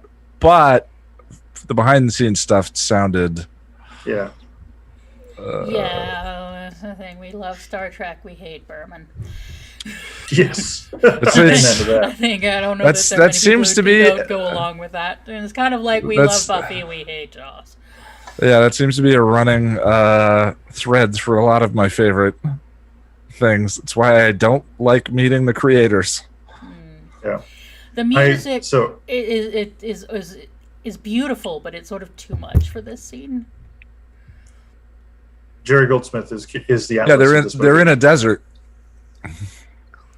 But yeah, the planet itself is an anticlimax. That's Eden. That's Shakari. That's Kirk's face. Kirk's face is the audience. But the music is playing it like this is something gorgeous. Yeah, so the two are in. I don't know if the music if the music is the movie's perspective, right? The music is Cybok and his followers' perspective. Kirk's face is the audience. Jesse Gender says, I feel it would have been really so amazing to see a badass like Tasha on TNG 7 years on. Yes. For sure. Yeah. The evolution of her character might have been interesting to track. So, that kind of, you mean Kira? What'd you say? Kind of Kira? Kira Nerys? You haven't really met Kira because you've only seen Far Beyond the Stars. No. Yeah. She's awesome. She's one of the DS9 characters. Oh, DS9. Got it. Yeah. It's on my to-do list. It's on the list. You should find a way to make content out of it because so many people want you to watch DS9. Yeah. I should do reaction videos to DS9. Since we essentially have reaction content on the channel now. Yeah. We really do. God, there is too much of this. Oh, well, yeah. I don't mind it as a subset of the main channel's content, and more power to people who make a living at it. I meant this scene. There's just I thought you were talking about reaction content. Yeah. No, reaction content, a lot of people enjoy it. It's not my cup of tea, but... Yeah. So, it's sort of what we're doing with MST. We'll have to do, My lighting has changed. I'm sorry. I'm so washed out. Yeah. we will do some Farscape, some reaction Farscape-y things for Muppet Sex and Drama at some point, at least for the Patreons. We've got the next why you should watch video is going to be The Good Place, Boris. Look forward to that.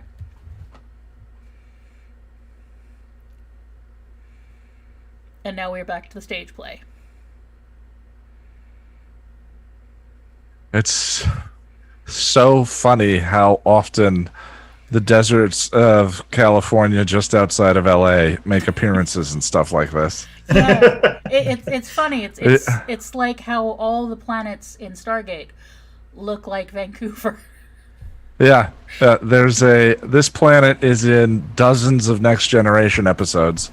Yep. The one where Beverly and Picard. That's one I love. The one where Beverly and Picard are psychically connected by a tether and running over hills. It's like, yep, that's this same planet. Mm-hmm. Just change the lighting filter.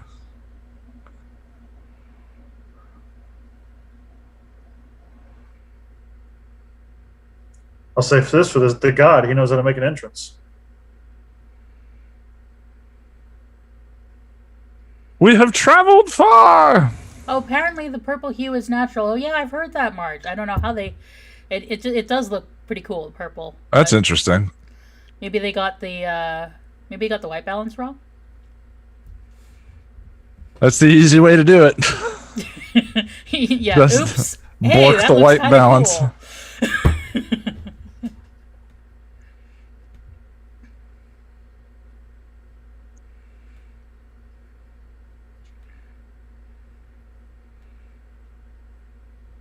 They did not shoot that at a high enough frame rate. No. And it is just so set like. Yep. You know, I could go for some ribs.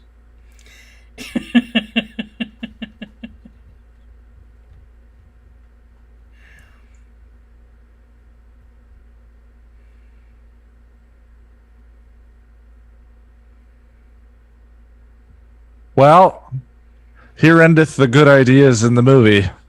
Yeah, it was fun while it lasted. They're pretty much over. Off the rails. Yeah. You know what I think, Ian, in regards to your earlier question, what I think part of the problem is that the concept of the fact that he's being drawn here by visions from God was introduced about 4.5 minutes ago in the movie. Yeah.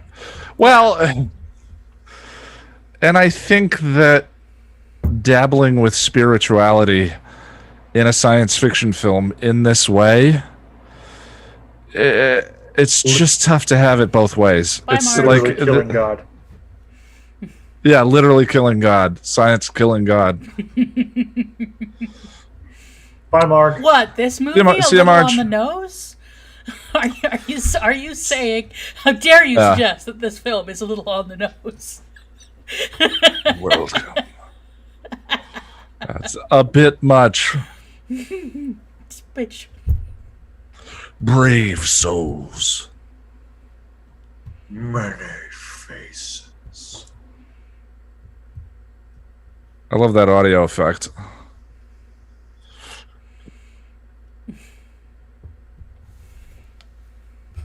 The height of CGI in 1989.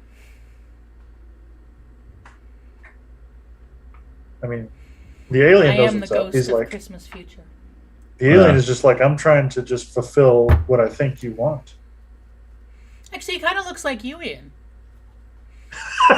Yeah. I mean, any, grizzled, bearded white guy. That's all that we all kind of look the same. Especially if he's slightly ginger. Magnificent. Wow, that is a mane. Yeah, that is an awesome beard. And a mustache. Is Jessie still in the chat? I know she appreciates a good beard. Jesse Sarah speaks fondly of you often. She's been very kind and very supportive of my channel, which is very nice. Kirk is like, What the hell's going on?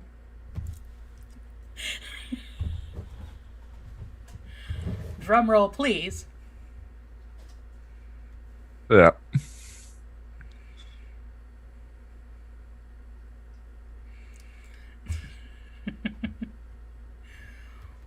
What does God need with a starship?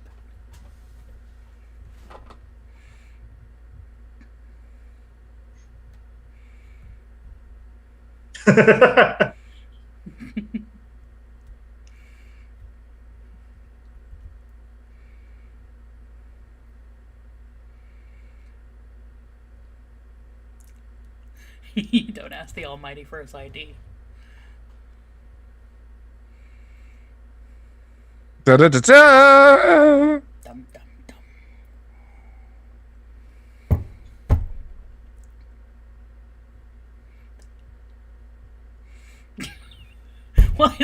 angry.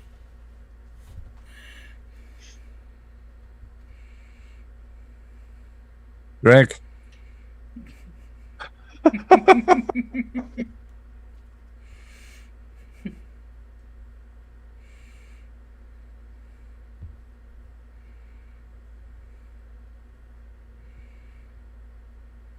Get him, Bones.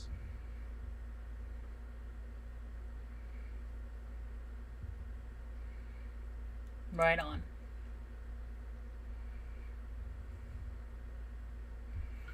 And now the film expects us to have empathy for the cult leader.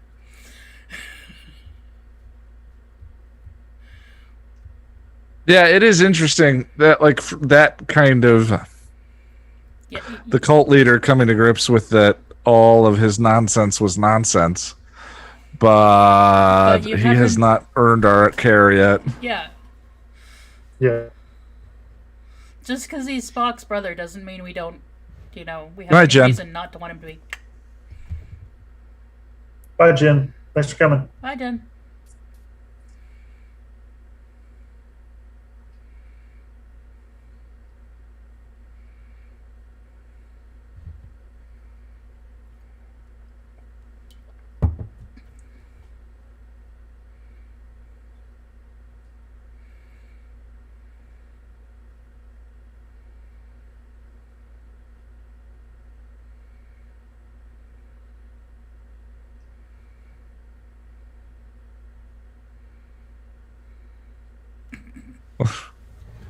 He sounds he needs the horny for the ship. Toy.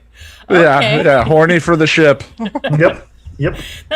There's a reason God might need a starship. I hadn't considered that one. What's the vibration on a warp drive? That phaser's to stun thing.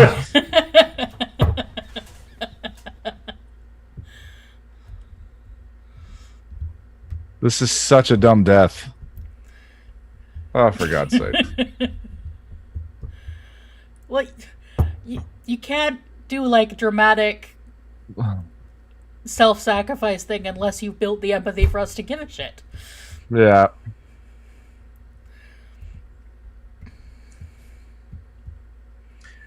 So photon torpedoes are supposed to be more than nuclear bombs. Yeah, there's no radiation apparently. You can be that near.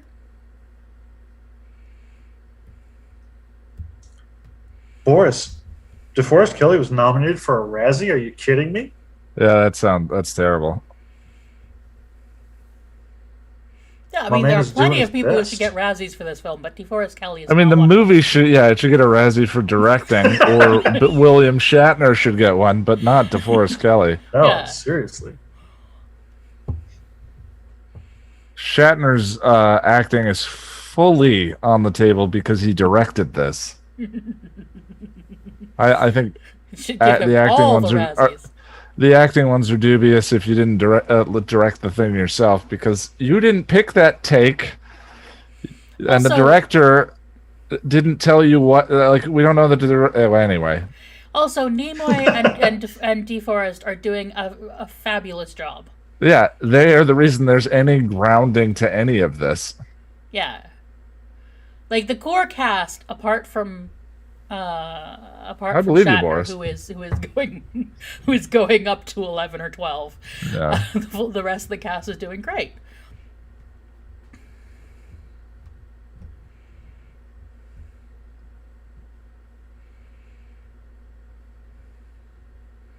Dun, dun. Yeah, 4 isn't a comedy until they go back in time.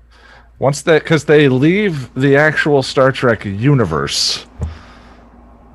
And then they can have that comedy, they can have those jokes, one damn minute, Admiral. And then as soon as they come back, it is deadly serious Star Trek again. But the two of them don't mix together. As soon as the time travel's done, did braking thrusters fire? And you hear the probe, and it's deadly serious again. Yeah, it's the end of the world. Another giant. It's the end. Yeah, it's the end of the world. But this tries to mix the two. You can mix the two, just not like this. Well, yeah, I don't. Maybe you can, one but this or the ain't other it. has to take precedence, you know, because they've always had bits of the humor, like as spice. Yeah. But this is full on like quippy. The Ferengi episodes in DS9 are spectacular. The ones in Voyager are not.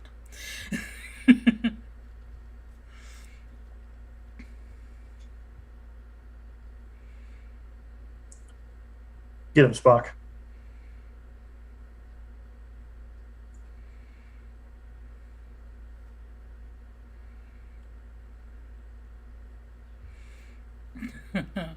Are you, Spock? Are you really incapable? You can of exaggerate.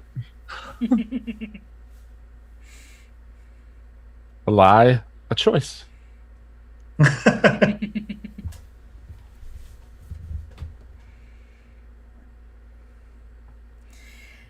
Lace and Prophet and Lace is its own issue.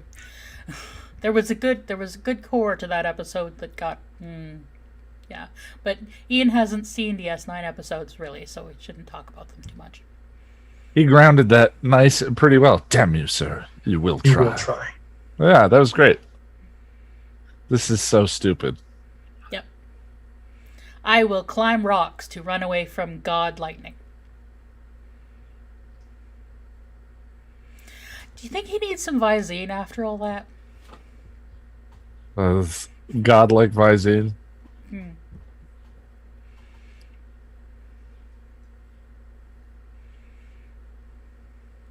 Ugh. Seems like you could build that model without having to stop motion it. You could, but for some reason they so didn't. so stop motion. Yeah. It's me you want, you Klingon bastards.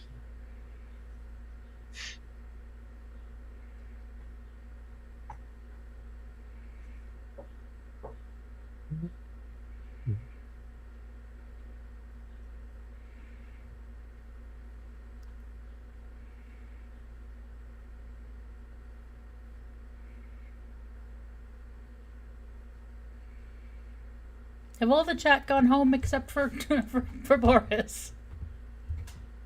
No, there's still 6 people in the chat.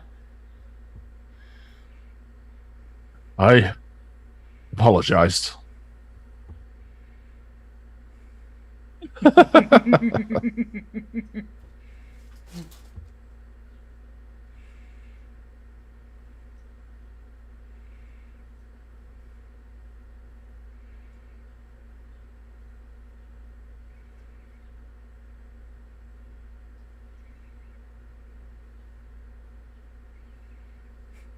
Ugh.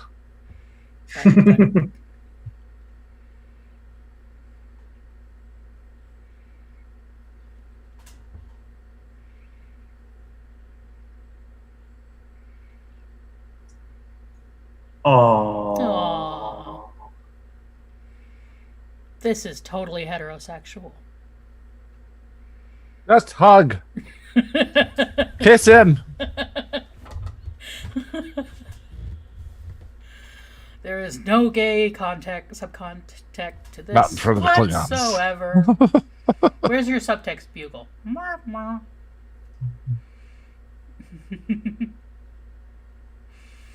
thought I was going to die. I love the literary symmetry of I always thought I would die alone. Yeah. They do. Boy, is that not the payoff that you're hoping for with that line at the beginning. Also, please allow me to double down on it a couple times.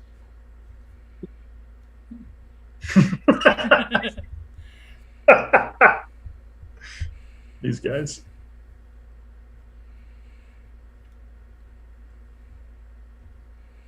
I'm with you guys. That's wonderful muscles. Wonderful muscles, indeed.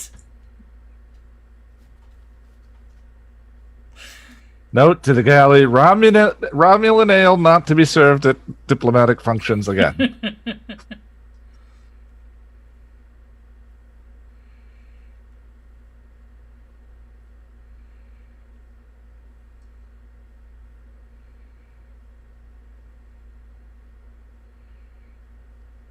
Oh God. Ugh. Okay. So much cheese, my arteries are clogging.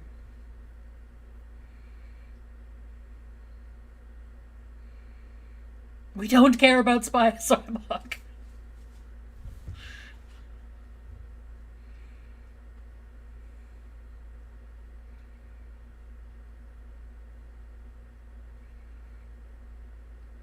Okay, that's kind of sweet.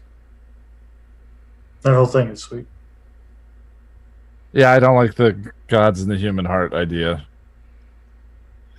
In the Alien. Also, if you could only hear yourselves. If you could only hear yourselves. Brother, not your husband's. Yeah.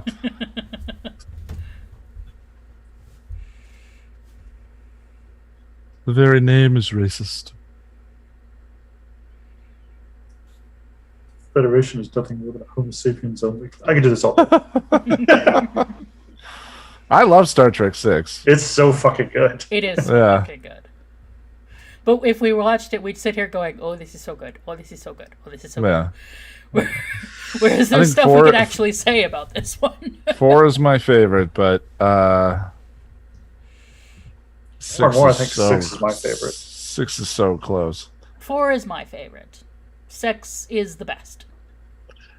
Yeah, Boris. The first time I saw this movie and heard that line, I was like, "Wow, are they actually referencing Sam?" Which line? When Kirk goes, "I lost a brother once. I was lucky enough to get him back," because he actually did lose a brother in the original series. Oh. He had a brother who died. All right. We did it. We made it. They said it couldn't be done. They said no one could do it. But we made it to the center of the galaxy. I think it's no one would do it. Boy, did we prove them wrong. But it is not the worst Star Trek movie. No, I one has great ideas, a couple of great ideas, but boy, is it too slow. Yeah. And Nemesis is just insulting. Well, yeah, the Next Generation movies are a different barrel monkeys altogether. Yeah. I think I mixed my metaphor, but you know what I mean. Yes. Well, happy anniversary. Stuff. Yes. 2 years. YouTube. Here's to many more. Well done being on YouTube. Yeah. Well, just keeping going and working on the next one and dealing with the putting anything out for public consumption is never easy. It doesn't matter on what scale or any of that. And when I first started and was putting videos out and getting, after a week I'd have 100 views on a video, and that was astonishing. But even so, like, if you get 5 comments or you get 500 comments, I think it's the same kind of journey of if someone has something negative to say, if someone has positive to say, like, you're still grappling with, as a creator, dealing with those voices and your own insecurities and your own anxieties and figuring things out and picking it up and doing the next thing. And so it's an accomplishment at any stage at all to just keep going and keep making new stuff. So for sure. Yeah, and I get I really do get lovely comments. Like, I don't get a huge number of them, but I do get some incredibly lovely, heartfelt ones. Especially you haven't seen my work, Ian, but I put out a couple about fatness recently. I was so scared to put those out. Like, it's like, hello, internet. Come yell at me for the thing that you hate most about me. Let me talk openly about this. and like, videos that I have to give my mother a warning for talking about. And yet people I got like one dickhead on my fat suit video, and that's it. And for me, that's always that one negative comment is in a sea of positivity is always the one that I tend to fixate on and obsess about and all of that. And that in itself is good training to just learn to get over that and not do that and just mute, block, and move on. Yeah, no, I wasn't terribly concerned about that one guy. Good. Because it's not so surprisingly enough, when it comes to fat phobia, I've heard it before. But mostly I get really lovely things. My the one that I sent you the link to, the Star Trek one, I just get a lot of people telling me their Star Trek stories, which is really nice. Yeah, I love the that happens a lot when I do a negative review of an episode. When I did listening, when I put a negative review of listening to Fear Up, I got a lot of people who had dealt with, well, everything. You're dealing with many people's precious cows, yes, or precious pieces of media, and so any sort of critical conversation appears to some people as negativity, where I think sort of it can also be celebratory, where we sort of examine the things that don't work, and then so that we don't need to have that conversation anymore. I can just in the future enjoy all the things that do.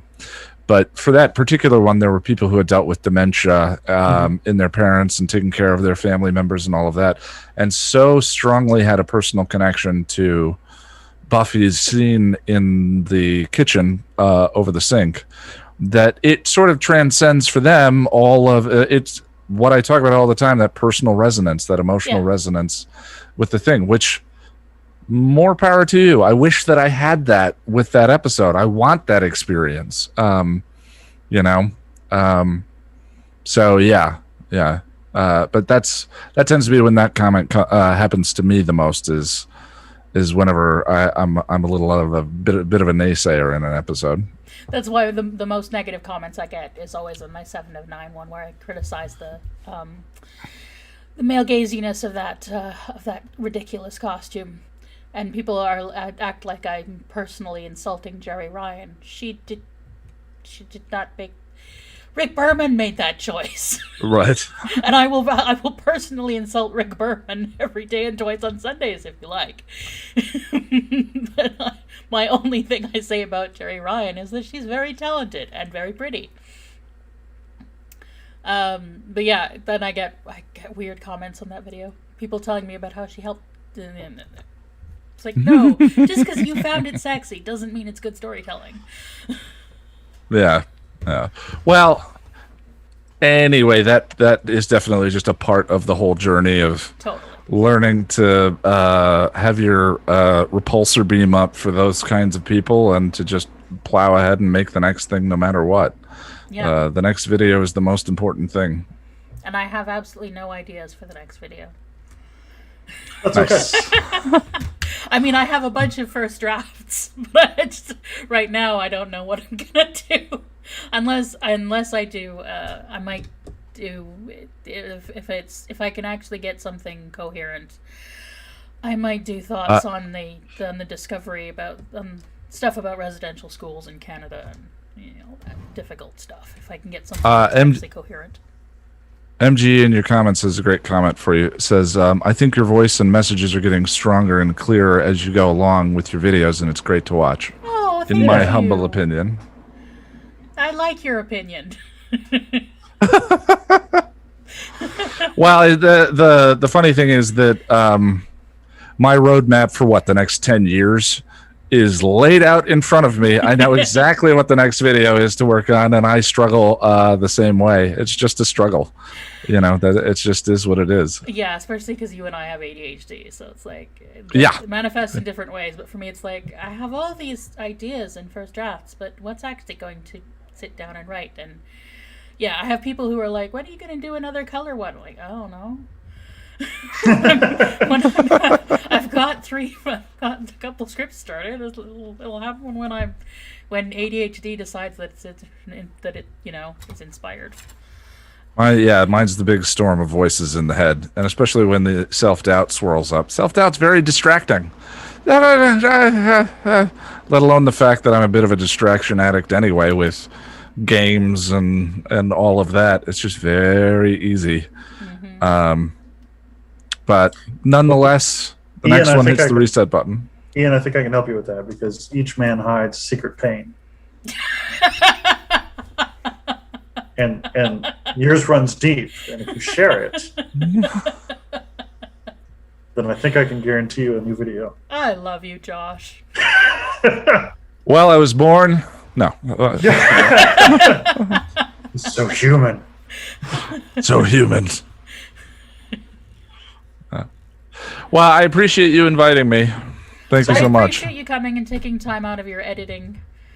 I'm gonna get back to it. It's gonna be a 1 a.m. video if I get it done tonight. Well, I look forward to it. I'm sure it will be great. Yeah, thanks for inviting me as well, Sarah. I appreciate the opportunity. Yeah, thank you for coming along, Josh Love. And yeah, folks, thanks for coming. Hopefully, I will have, for those of you who listen to Muppet Sex and Trauma, I hope to have our IET episode that we recorded before Jack got sick up for Friday. This time I do intend to get it up early for patrons. I failed the last couple times. Well, that one's a struggle for me too. Yeah, and if you aren't subscribed to Ian's channel, then you should, so you can actually watch this Into the Woods masterpiece. It's okay, I don't watch it. I find that channel crass. Listen. And you'll actually have to listen to our podcast at some point. We talked about you when we did a Q&A. Oh, nice. Nice things. Okay. Well. Yeah. We talked about our history of nerdiness. So well, I Jack's not here, so I know he went strong. I'm sure. That was the one we did without Jack. Oh, got it. He brings you up almost every time, but that's just that's just Jack being as I would him. Yeah. Okay, so well now I never know how to end things. Thanks for coming, everybody. Yeah, live long and yes, Josh is right. Live long and prosper, and go forth and find out why God needs a starship. Set phasers on stunning. Yes, let me know on Twitter. Bye, everyone. Bye. Cheers.